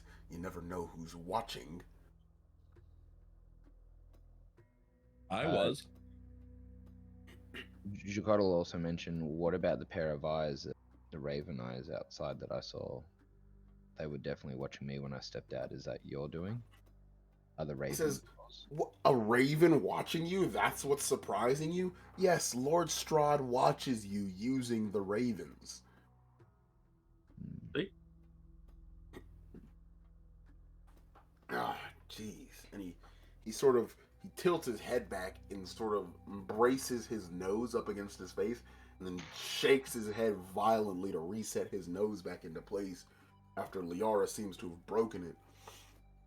And then after doing that and wiping the more blood from his nose, he says, he says, "Yes, I am a vampire hunter, but again, you never know who's watching or who they're watching you for. So, I put on a bit of an act. It's about staying inconspicuous." Well, if you want to put your illusion back on, will you at least drop the act with us? Before you do your illusion again, would you happen to know where we could buy appropriate weapons moving forward? Because we were not prepared to be moved here by Lord Strahd and to become the latest six. He says, "It depends. What kind of weapons are you looking for?" Silver. We're looking for those weapons that will be, if not useful against Strahd, useful against his progeny. Says, "So you're looking to take on Lord Strahd's spawn, huh?" Well, if we are favored by Lord Strahd for the moment, I have a feeling that his progeny will come for us. The strongest weapon that you can find, called the Sun Sword, used to be carried by his own brother, Sergei von Zarovich. He killed him and left the Sun Sword in Sergei's tomb at Castle Ravenloft." Well, that doesn't really help. As in the sword is in Castle Ravenloft in the tomb? "Yes, indeed." And he picks up his top hat, places it back on his head, and immediately, as soon as it touches his head, half of the hair from his head disappears, as well as the hat. And his beard is now gone, and he's back to his strange little quirky appearance that he had moments before.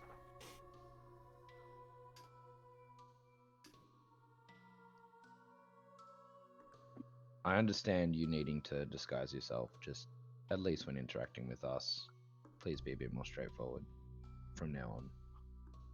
He says, "And why would I do that? I mean, look, you're a bunch of strangers. There are 6 of you. You clearly could be a threat to me. And taking the route of pretending to be the fool is the best way to ensure I stay out of trouble." Oh, I understand in general, yes. But at least when interacting with us. A bit separately, like, do you have somewhere where we can go and talk? You seem to know a lot more about Strahd and what's going on. Is there somewhere you feel safe to talk more openly with us? He laughs and he says, "Somewhere safe? No. Anywhere that he can't surveil with his ravens. He can use his scrying magic to watch us anyway. There is nowhere safe." We are in Barovia, which is currently under his thumb. But before the Sun Sword, which thank you for informing us of what we need to find in Castle Ravenloft. But we're looking for something more obtainable to help us, at least with our journeys through Barovia. He says, well, I guess if you're not going to challenge Lord Strahd, then the first thing you should do is protect yourself against his spawn. Find yourself some silvered weapons. They're not easy to find after he came to power and realized that they were some of the only effective weapons against him and his kind. He rounded them all up and killed anybody who had them in their possession. They're very hard to find, and even when you do find them, they're very expensive to procure. So you were in Barovia when it was taken over? Of course it was. I wasn't sure if that was the case, seeing as we were just recently brought here. Indeed you were. See, Lord Strahd always brings groups of adventurers to come challenge him. See, but he always gives them what they need to think they have a chance, but never gives them enough to actually have one. After he defeats them, if he deems them strong enough, he claims them as his own, turns them into vampires themselves. And then they turn their power against the next group of adventurers he brings. See, every time he brings a group here, he becomes stronger. Hey, for just joining us. Oh, that isn't happy Thank making. you. Welcome to the Chaos. 6th session of Curse of Strahd. No, indeed it is not. Enjoy. Have a listen. Have a watch. I appreciate you.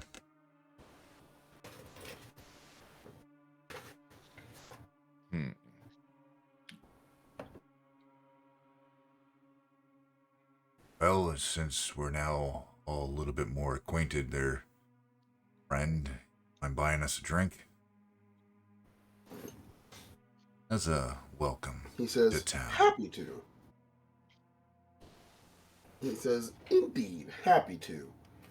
And gets up and heads on over to the bar. Yes. Was Mhm. he following us around?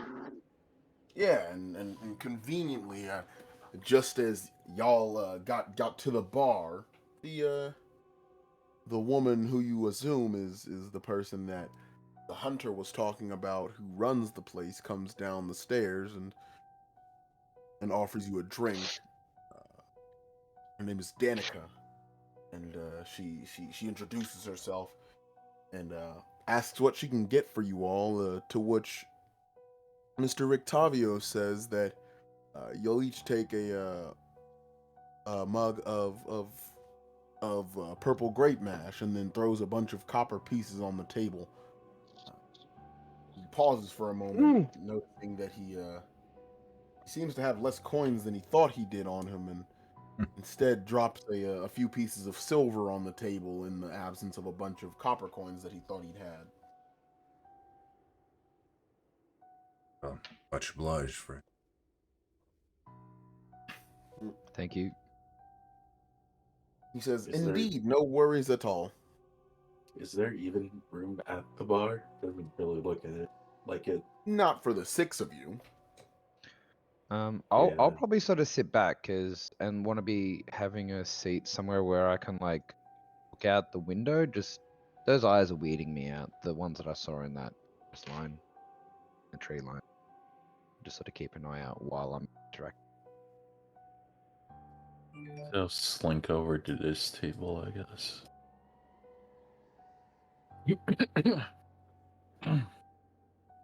Well then, I guess. So whereabouts are we sitting? As long as basically, I just want to be sitting.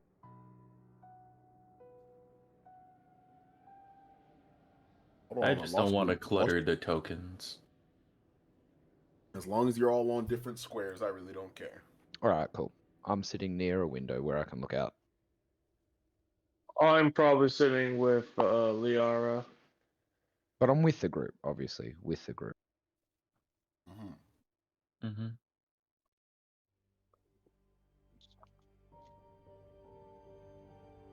This is a Alright, fine so- vintage. He laughs for a moment and he says, he waits until Danica turns her back and goes back to her work, and he says, "Well, we appreciate your politeness, but no, it's not." We're just trying to be friendly. It's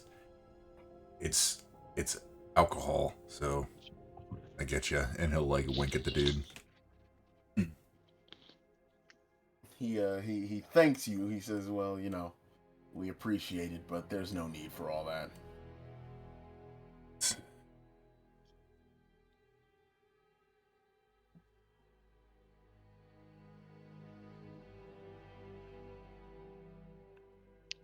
If we're sort of away from the hunters at some stage, I just want to ask, what's the name that the guy gave us again? The little who's using the illusion? Rictavio. Rictavio. I just want to ask Rictavio. You talk about distrust and everything like that, but is there no one that you know of that we can work with? Any sort of assistance other than the Sunblade that you mentioned? Anything? Surely there's got to be something else or someone else that want to oppose Strahd. He sort of laughs again at you asking this, but he says, "Well," and you notice that he's gone back to using his fake voice, and he says, "Well, like I told you earlier, there's no good way to challenge Lord Strahd, but I mean, I guess if you were going to, you just want to spend as much time as possible as amassing as many resources as you could." Hmm. And apart from the Sunblade, do you know of any others that we can pick out? Might be a little bit more accessible than the one in the castle's tomb? He says no and gives a flick of a finger. He sort of flicks his finger around in the air, and all of a sudden you can hear his voice in your mind, the unmasked voice. You can hear him say, all of you, not just you, but all of you can hear him say, "No, I gave up trying to find ways to beat him after he slaughtered the rest of my party." I'll just nod my head without a verbal response.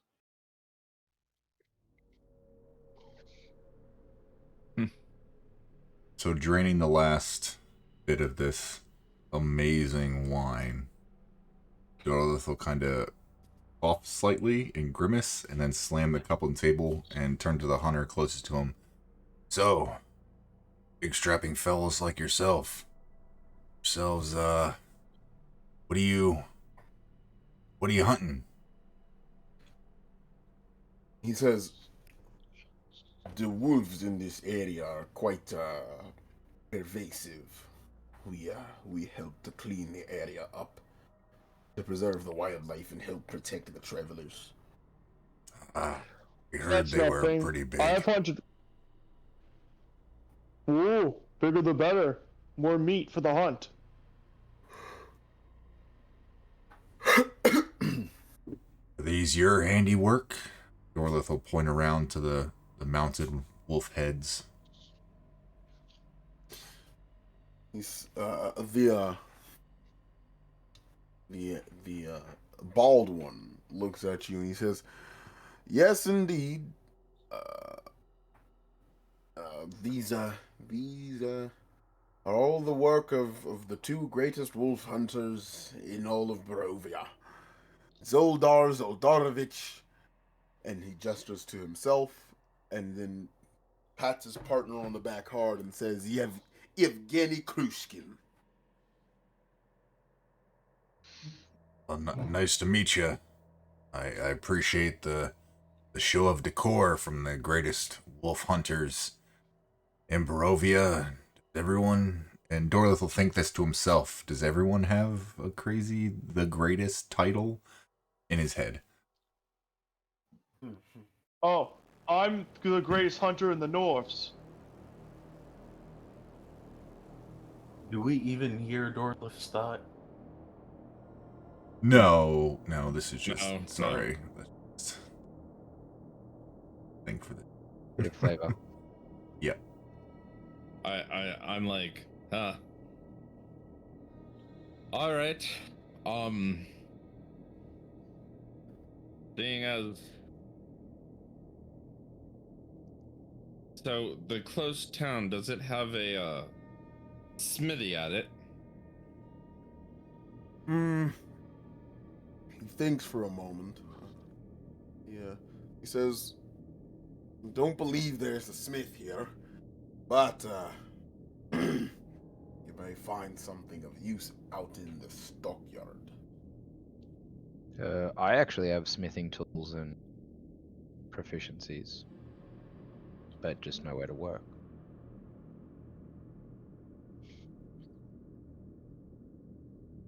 That was your cuddle, by the way.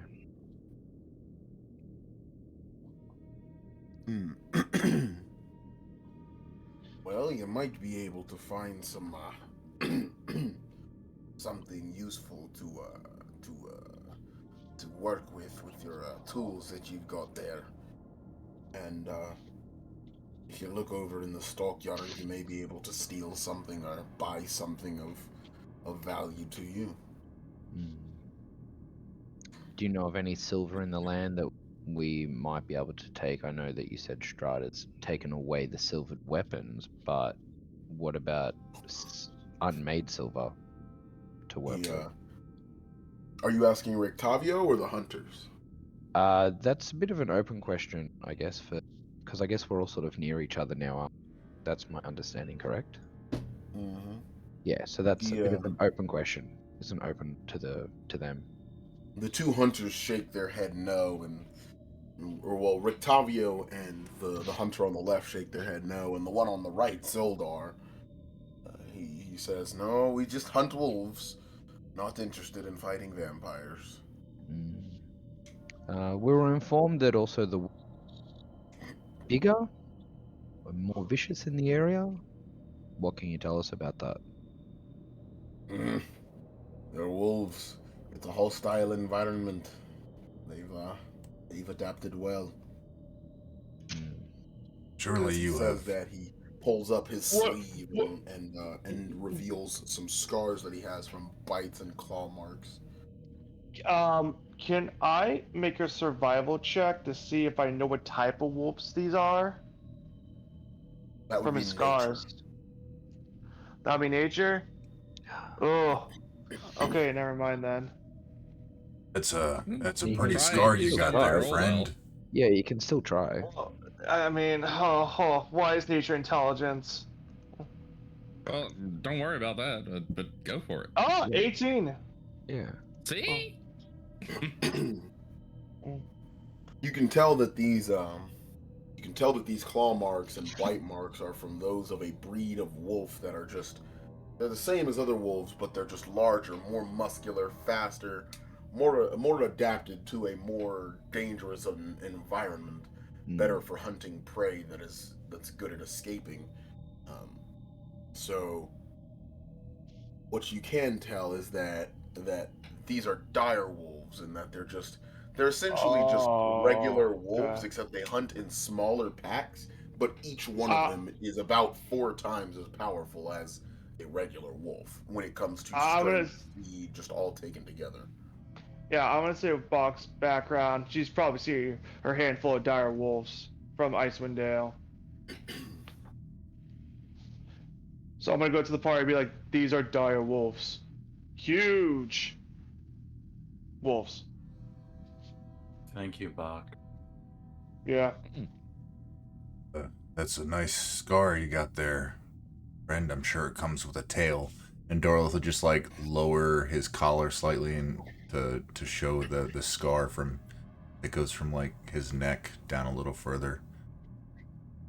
I'd be interested in hearing your tales, and he'll gesture at the wolf heads on the wall. I'm sure the bard next to you would love to retell great exploits of the greatest wolf hunters in Barovia. Zoldar quickly puts his sleeve back to its full length and seems uncomfortable at the suggestion, and he says, "The tales that these predators give you to tell are not the kind you go tell in taverns, the kind you have nightmares about in the quiet of your own home." Hmm.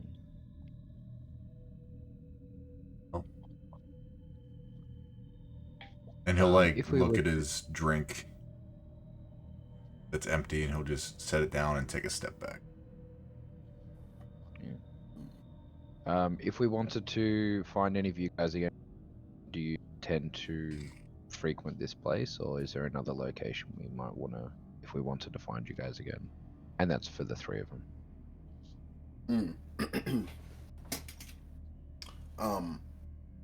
Rictavio confirms that he spends most of his time here. In fact, he's been here for a month, and he would move on, but he's lost track of his monkey Piccolo, and he won't leave until he's found him. So he just comes home to the inn every night.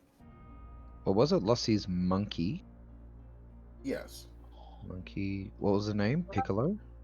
Piccolo, a little tiny teacup monkey.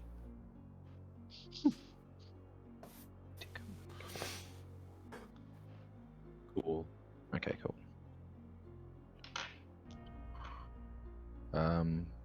Do you know where was the last spot or the habits of the monkey if we were to come across him?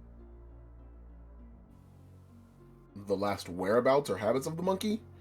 Yeah. So where was the last whereabouts of the habits? He says he doesn't know. He went to sleep one night at the inn, and he let the monkey roam as it pleased because it always comes home.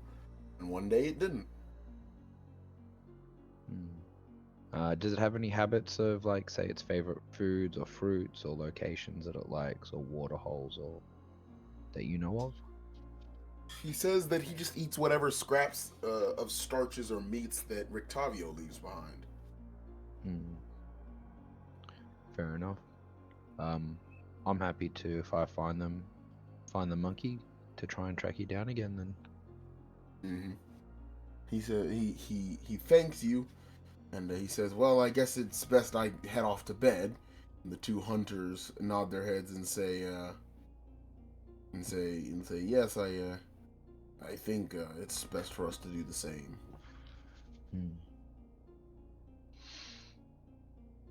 Well, it was nice meeting you, fellas. We'll see you in another tavern. Another nightmarish story to tell. Or we'll just smirk.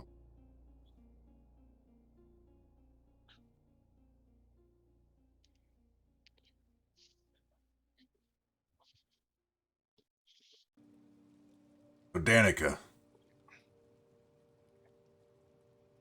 you have any spare rooms? She turns to I you. I Go don't ahead, know bro. about you gentlemen, but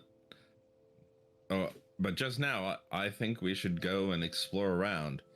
And because night is whenever you are not awake, we just had a fairly long rest, and it would behoove us to explore around right now, because we are in our day, they are in their night.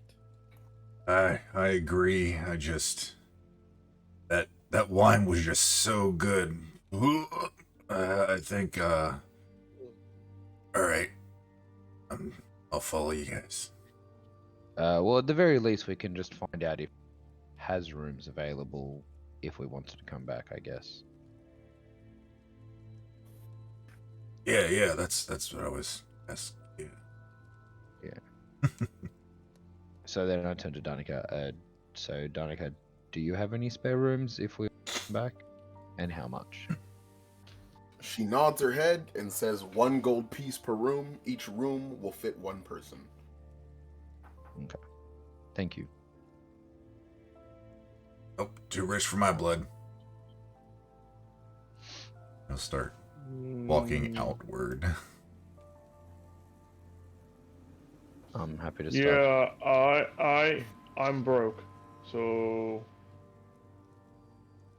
I'm gonna go with him. Dorlith, you get to about here before you notice standing in the middle of the road a large canine, snarling and staring at you intently, with blood on its maw.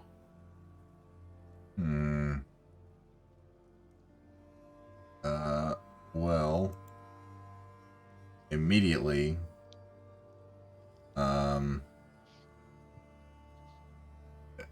Dorothy will just stop and stand, like on the edge of the stairs. Just stare at it. Okay. Is it coming toward us, or is it just locked eyes? Standing still. Standing still. Eyes locked on you. And Can as I you, can I at least as you step freeze next in to place? Dorlith? Yeah. I'll just at least stand As you next to him. freeze in guard it. place and stop, you notice that you've been surrounded. And there are 5 others, to make a clean half-dozen wolves, surrounding the 2 of you outside the staircase of this business. Dorlith will immediately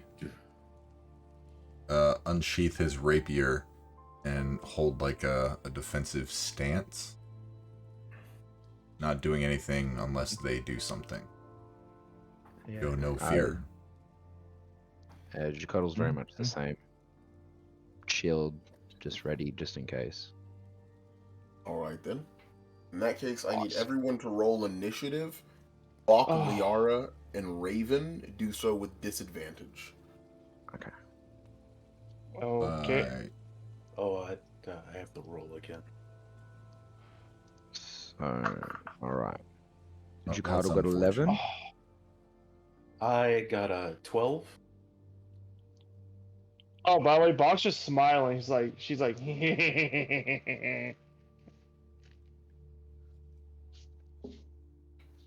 Oh, yay. Alright, so everybody give me initiative. Dorlith, what you have? 2. Okay. Alora. Oh yeah, Alora's not here. I will run Alora myself then. Okay. Raven. 9. 9, and that's with disadvantage. Yeah, it was 8 or 4, so with the +5, it's 9. Alright, Liara. With 12. disadvantage. 12. 12. Okay. Jukotl. 11. Because the bomb was standard, not disadvantage. Yours was standard. And Yep. Bach, you had 4. 4. Alright. Give me just a moment.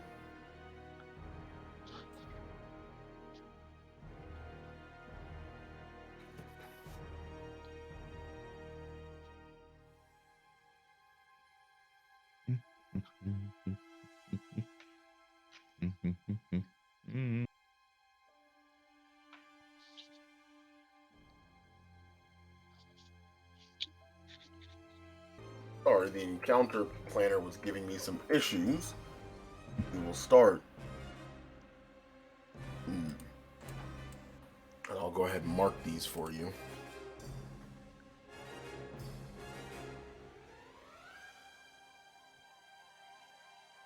A, B, C, D. So obviously Mhm. these wolves are Yep. very clearly aggressively standing and Oh. surrounding us. Mm-hmm. Yep, cool.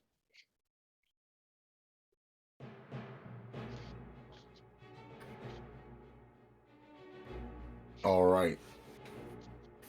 You all stand, and all of a sudden, as one of the wolves begins to creep forward, 5 of them leap forward, 2 of them attacking you, Dorlith, and 3 of them attacking Jukotl. Mm-hmm. Dorlith, the 2 will encroach on you here. So with me, having my rapier out, standing back in defense in case they were to do something first, would you consider that as readying an attack once they attacked me as a reaction to it, or no? Gonna say no. Okay. If you're gonna ready an action, Yep. I need you to be very explicit about I that. got you. Yep. Oh, good. Like, I need you to tell me, hey, I'm readying this action, and this is the trigger. Cool. Right? Sorry about that. That's all good. All good. Because I was going to ask the same thing about Chicago. That's fine. It's going to be 2 12s to hit. Neither of them hit. Carries them over. All right, then they both snap at you, and you manage to dodge out of the way and pull your arms out of the way before they manage to bite you, and then you've got the same threat approaching you, Zucotl, as 3 of them surround you and sort of lock you away back towards the door. Mm-hmm. 3 of them bite at you, trying to get a hold of you with their jaws. Yep. First one's a 22 to hit. I am currently armor class 21, so yes, that does hit. A 19 Negative? and a 7. Definitely not. The one attack hits, and it will deal 11 piercing damage. Alright, so 11 piercing damage. I'm pretty sure I don't have anything to negate that, so that's done. All right. Then in that case, it is Liara's turn. Bonus action. I command Legion to. Okay, real quick. Currently, in my current position, how much can I see of the fight? You're staring at a pair of double doors, so I mean, you can assume you can see a good amount.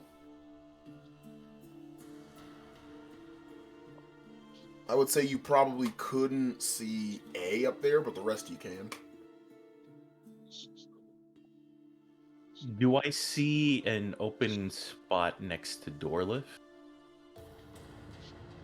Sure, yeah. Bonus action, Legion, go to door lift and attack the wolf next to them. As for Alright. my action, I pull out the light crossbow.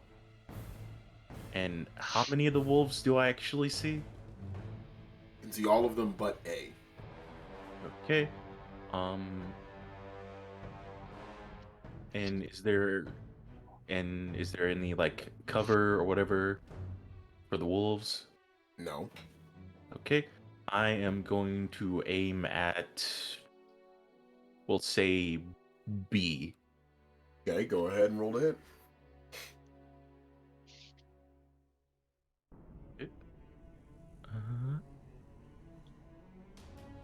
That is a 13 to hit. That will not hit. Okay. That ends my turn. Immediately after, Legion takes its turn. Go ahead and move the token. Do. And then it will attack B. Alright, go ahead and roll to hit. Let me quickly grab, so I have it ready. There we are. So I need to custom dice this. God damn it. Alright. D20. Roll. Give me 1 moment. No worries. Plus proficiency bonus. What's your bonus? God dang it. Your proficiency bonus should be 2. Should Yeah, be your 2 proficiency plus. is Should be 2 plus my intelligence, no? No. Your proficiency bonus is just 2 right now. Alright, then that's a 19 to hit. That will hit. Okay. Go away.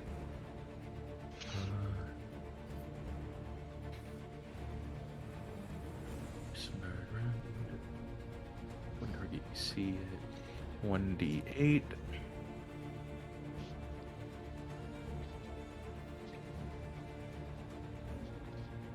That's a 7 plus Proficiency bonus 2. So 9 damage. Yep. All right. And that will be the end of its turn.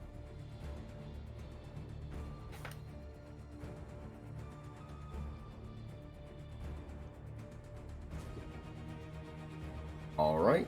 Great.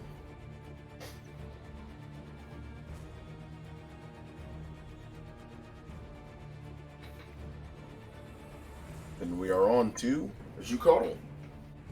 Alright, so first thing I'm going to do is cast a Shield of Faith. So Okay. I'll cast that, so that'll bump my AC up by 2. Let's go 1, 2. Now, I'm aware that I'm about to trigger a few attacks of opportunity, so I'm taking a bit of a risk. Mm-hmm. So, yeah. How long is my breath weapon? Hang on, I'm just trying to find the length of my breath weapon. A 15 feet cone. 15 foot. Okay, so I would like to, And if I To can, stand. Yeah. Sorry? Move Yeah. to where you want to be standing So, when you cast it. 5, 10, 15. Am I allowed to do that diagonal? Oh, yeah, I don't give a shit. Yeah. I'm just telling you, it'll hit. So if you're standing there, That's 3 attack 5, 10, opportunities. 15. 1, 2, 3. 1, Uh, 2, 3. You're hitting everything in this. So you're gonna hit Dorlith if you do that. Can I adjust my angle so that it's hitting off to the side, so it's more, Yeah, man, do what you gotta do. yeah, so it's more that way and out that way. Well, I mean, you can like. So basically, I hear that's what you're the saying. edge. Yeah. So when you cast a Basically, spell, when you do things like that, it has to be in a straight line or diagonal. It can't be like 37 degrees or something, you know? Yeah, It's no, either no. a So 90-degree angle or it's a 45-degree angle. yeah, so can I go there and then across, basically? I think if Yeah, anything, you you do should. that. Yeah. All right. How do I do Yeah. that? It would cast 15 feet straight, 15 feet Yes. diagonal left, 15 feet diagonal right, Yes. and then close it up. Yeah, you could do that. Yeah, sweet. And that's still at a 45-degree angle. So I don't care. Perfect. All right. So, technically, you get your attacks of opportunity before I'm allowed to do my breath. Indeed, it will be So that's 3 3. bites.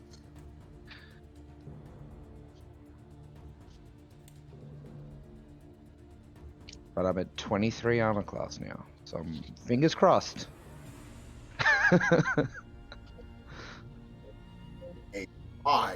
25.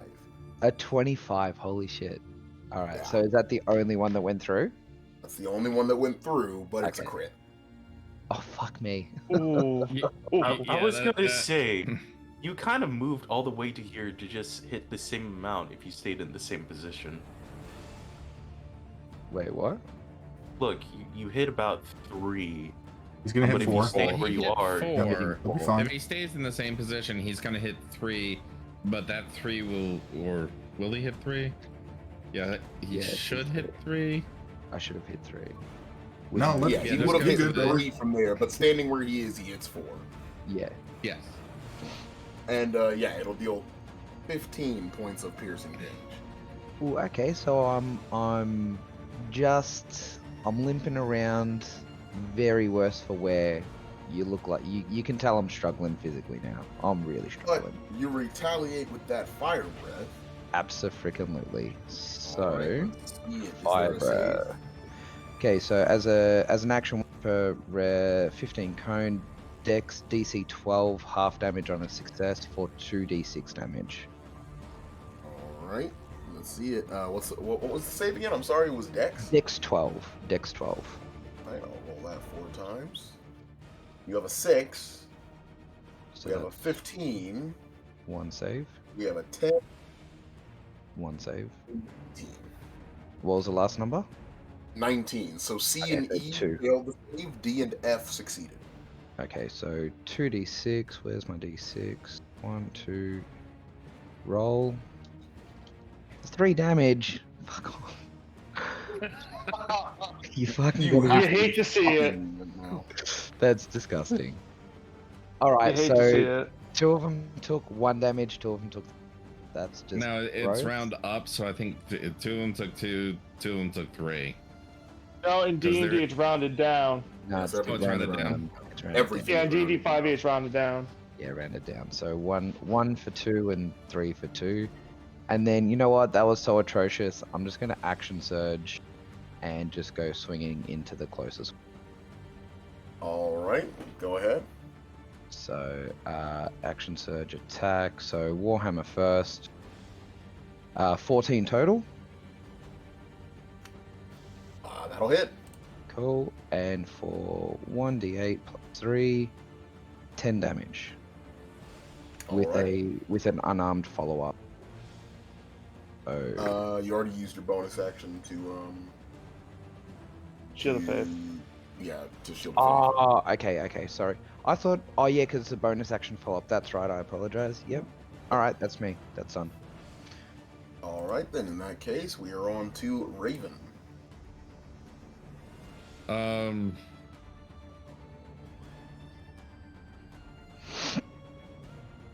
I am going to do a steady aim and fire my hand crossbow, which I've got. So steady aim puts me at advantage.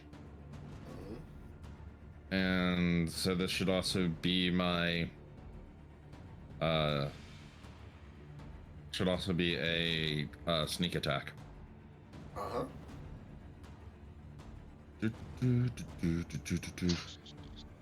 And I'm going to target the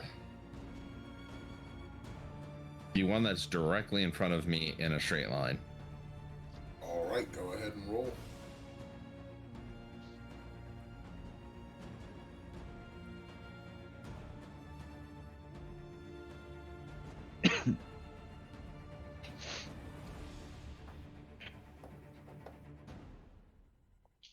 Well, that was a good idea. All right, is that a crit? No, it's 23 though to hit. All right, that'll hit. With Yep, go ahead and roll me damage. to start with, it's a 9. All right. And then 2d6 sneak attack damage is another 8.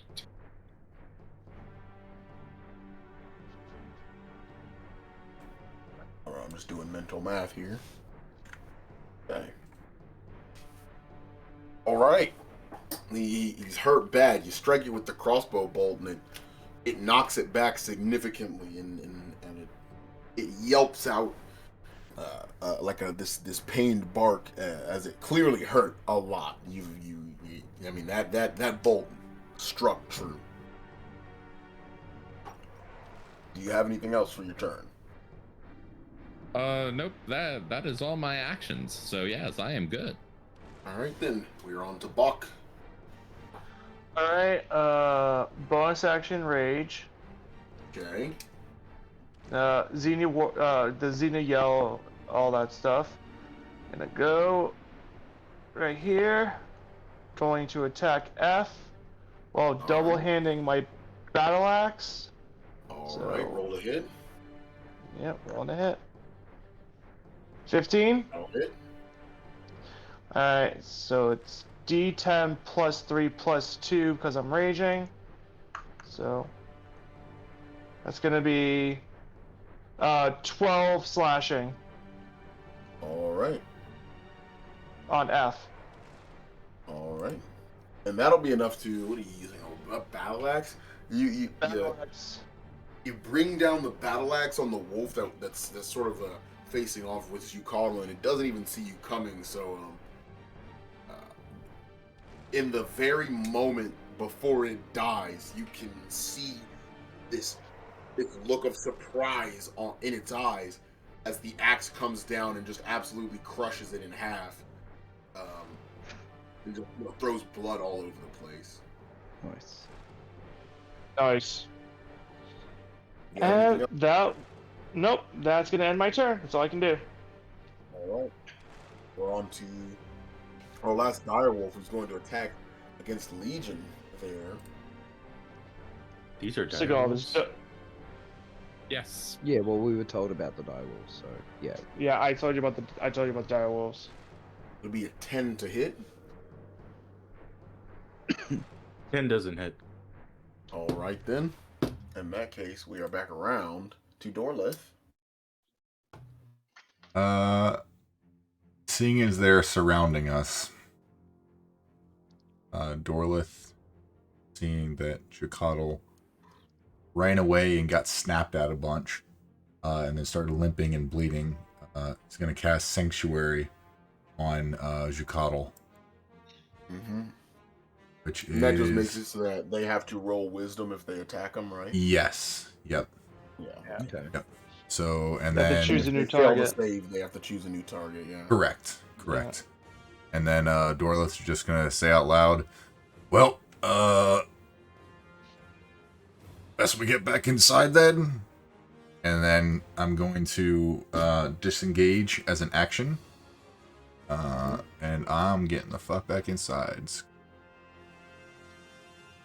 All right. And Legion here has no Isn't one to give a disengage reaction just a to. 5? Isn't disengage just a 5-step back? He's got the He move hasn't action. used his movement. He hasn't used his No, yeah, it just allows you to not provoke opportunity attacks. Yeah, You can yeah. move as Okay. far as you want. I disengaged and then I moved. Yeah. Okay. Just wondering. All right then. With all of you standing around now, after Dorlith retreated, a sort of void has appeared on the battlefield, and suddenly the wolves leap forward to fill it as one of them jumps forward to take up the space between Balk and Legion, and the other one sort of steps in between Balk and Chikatl, and two of the wolves attack Legion, and two of them attack Balk. So we'll start with Legion. Okay. It'll be a 9 to hit. Miss. Oh, and a 6 to hit. Miss. And then against you, Balk, two of them try to bite you, and that's a 7 to hit. Wait. Miss. And that's He a is 19 attacking- to hit. Okay. 7 misses. What's the other one? A 19. That hits, but I have resistance because I'm raging if it's piercing damage. All right, then it will deal 14 piercing damage, drop to 7. Alright, got it. All right.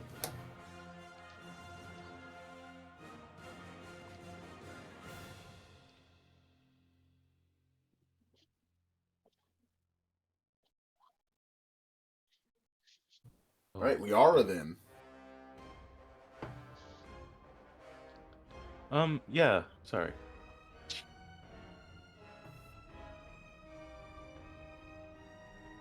You know what, C?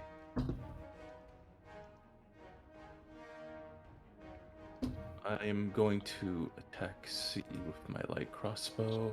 All right, roll a hit. 13. That does not hit. Bonus action, Legion attack this one. All right. That will end. All right, then, and Legion will attack C. Go ahead and roll the hit for that. Just roll a raw d20. Add his bonuses. Natural 20. All right, roll the hit. Add the bonus. Well, you don't even need the bonuses, whatever. It's a crit. Go ahead and roll damage. Double die. Hit 1, 2. Roll. 5. That's 7 damage. Okay, give me a second. It deals 1d8 plus proficiency bonus force damage, and you rolled what? 7. On the dice? You rolled 7 on the dice. No, 2 plus 3 equaling 5. Plus then 2 proficiency proficiency bonus Okay. equals Got 7. it. All right. My bad. No worries. All right. Then yeah. we'll be on to Jucardle. Legion's in the bats. Alright, so I'm gonna do my second wind, try and heal up a little bit as my bonus action. All right. So 1d10 plus 2.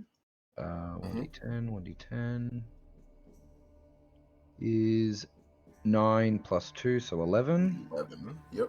So back up to there. Okay.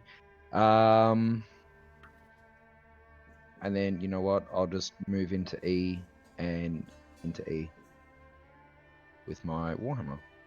So All right. Roll the hit. 9 total. That will not hit, unfortunately. Alright, that's it. That's moved, action, bonus. Yeah, that's it. Raven. I shall do a steady aim and fire at C. I take it. Fire at whoever the hell you want to. Don't ask me.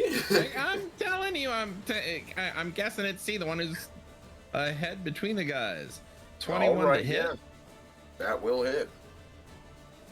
which I'll make that a 7 plus 7. All right. The arrow strikes it right in the middle of its large chest, and it hitches up for a minute, leans back, and then falls over dead. Nice. Uh-huh. Now, you have anything else? No. All right, then. I'm just watching. I shall watch the wolfies die. We are on to Buck. I'm gonna attack D.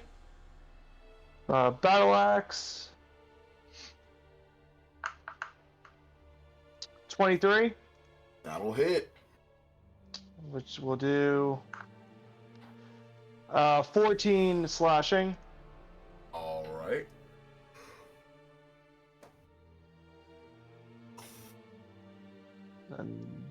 And that'll be enough. So- Again, you swing your axe this time, and you get a clean connect with the neck of this wolf, and the head falls right off, and the body slumps over. Oh! I am Have done. anything else for me? No, I'm still raging, so I'm still done. All right, then. Then the next two dire wolves will both attack Legion, A and B. It's going to be a 20 to hit, and they both have advantage from pack tactics.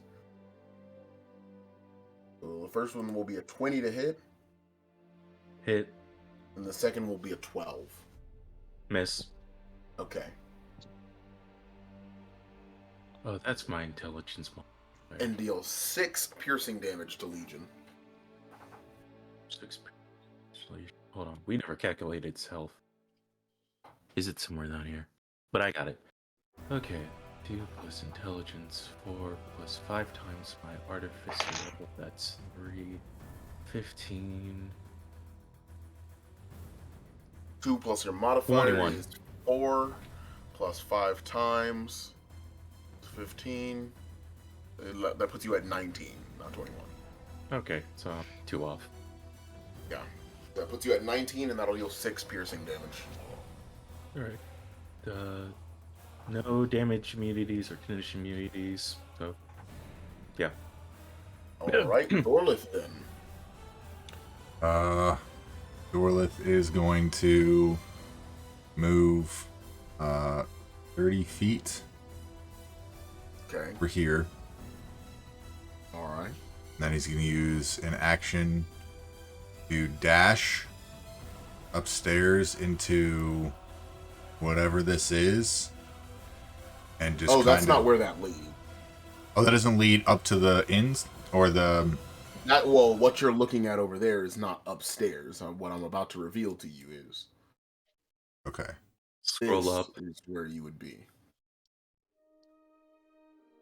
Oh. Okay. Which direction did Solzar and Yev where'd they go? Trying They to went find out them. the there. back door. Oh, they left. Yes, they left. Oh. Okay. Well, we're on our own. That I was mean, we're doing pretty good. Yeah, we're doing better. I figured we would have a little bit more trouble. Can I squeeze back past Liara? You can do whatever you like. Alright.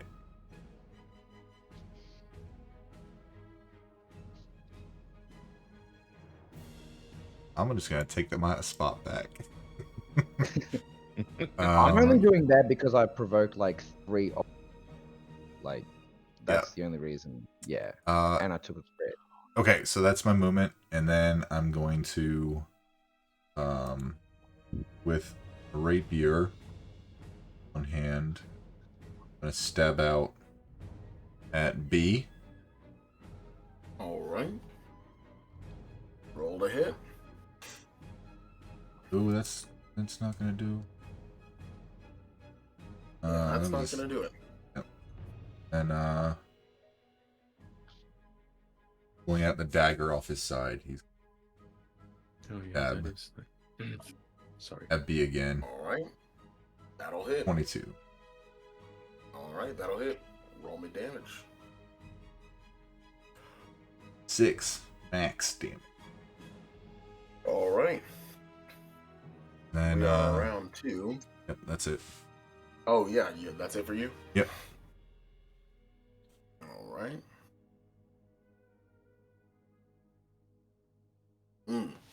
Around the last wolf that's standing here next to Balkan's Yucaddle, seeing its the other wolves around it being killed, it turns and attacks Balk. Is there another wolf within 5 feet? There is not. That'll be a 13 to hit. Meets it beats it. Alright. That'll deal 12 piercing damage. Reduced Half to to 6. Yep.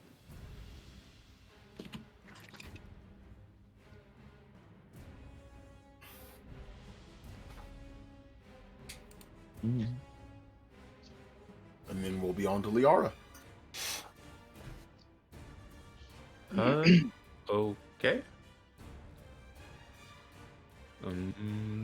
Can I still see B?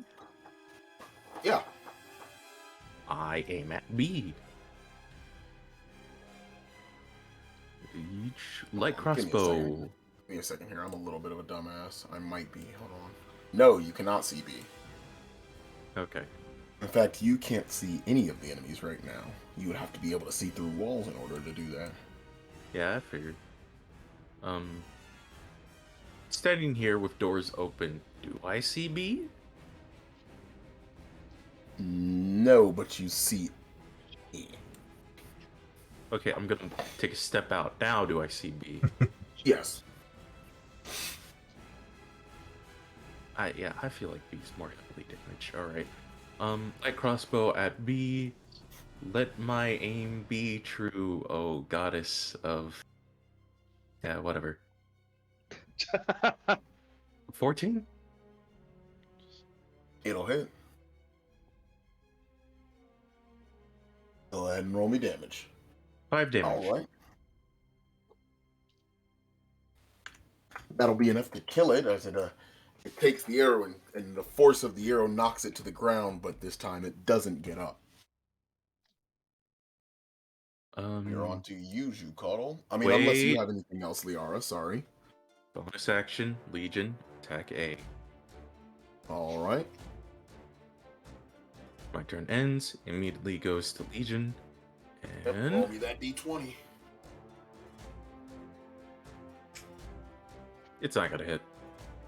Nope, it's not.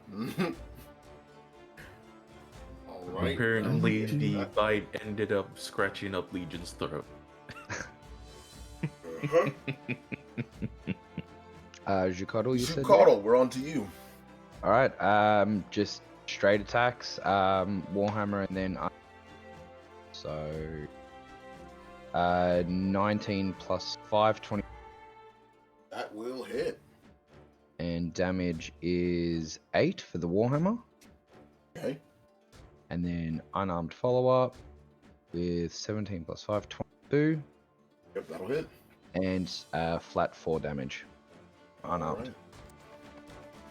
That clearly hurt the wolf quite a bit, but it's still on its feet, snapping back at you. Yep, that's it. I'm staying there. All right, Raven.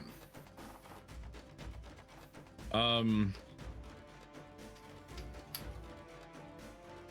think. All right. I switch to my rapier, run forward, and stab at the wolf that is in front of Zucaro. All right, roll to hit.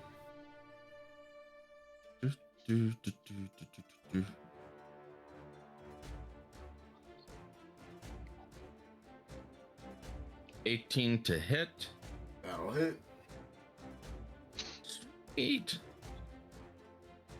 Which will be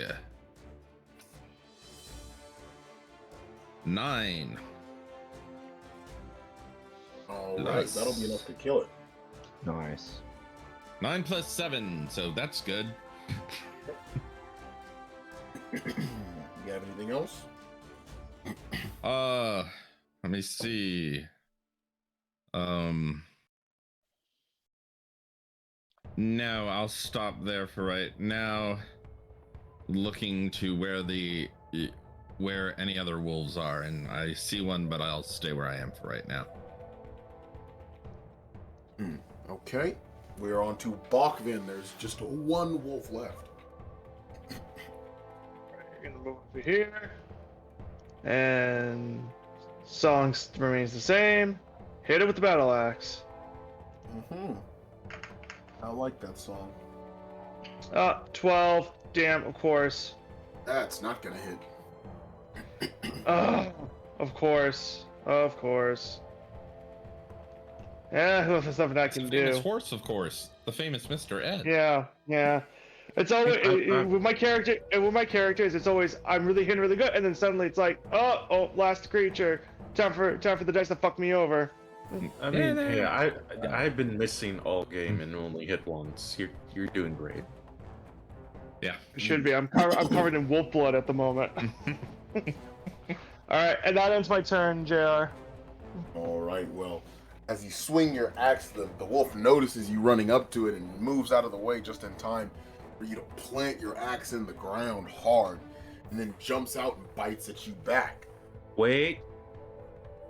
Legion's reaction, deflect attack, it has disadvantage. Let me see here, deflect attack. He was in 5 feet. Yep, look good to me. All right. The first one will be a 17 to hit, and the second will be a 12 to hit. So the 12 So it'll be a misses. 12. Yes, the 12 misses. Okay, cool. All right, then. In that case, we were on to Dorlith. Great deflection, by the way. So, Why do you think I ran over there? so Dorlith will run this way, and seeing Bach kind of miss and like look at themselves covered in blood and say, "Color suits you," and just run forward over here Thanks. and stab at the wolf with advantage because of flanking. All right. Go ahead and roll a hit.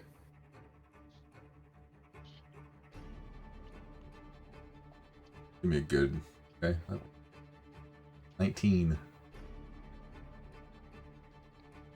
That will hit.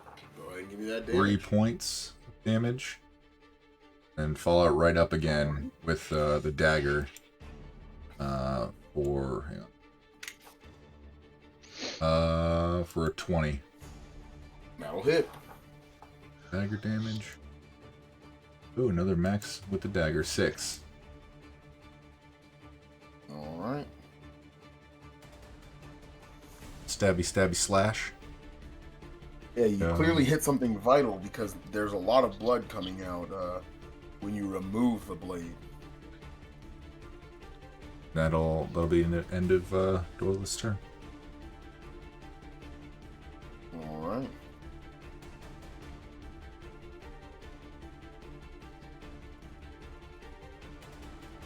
And in that case,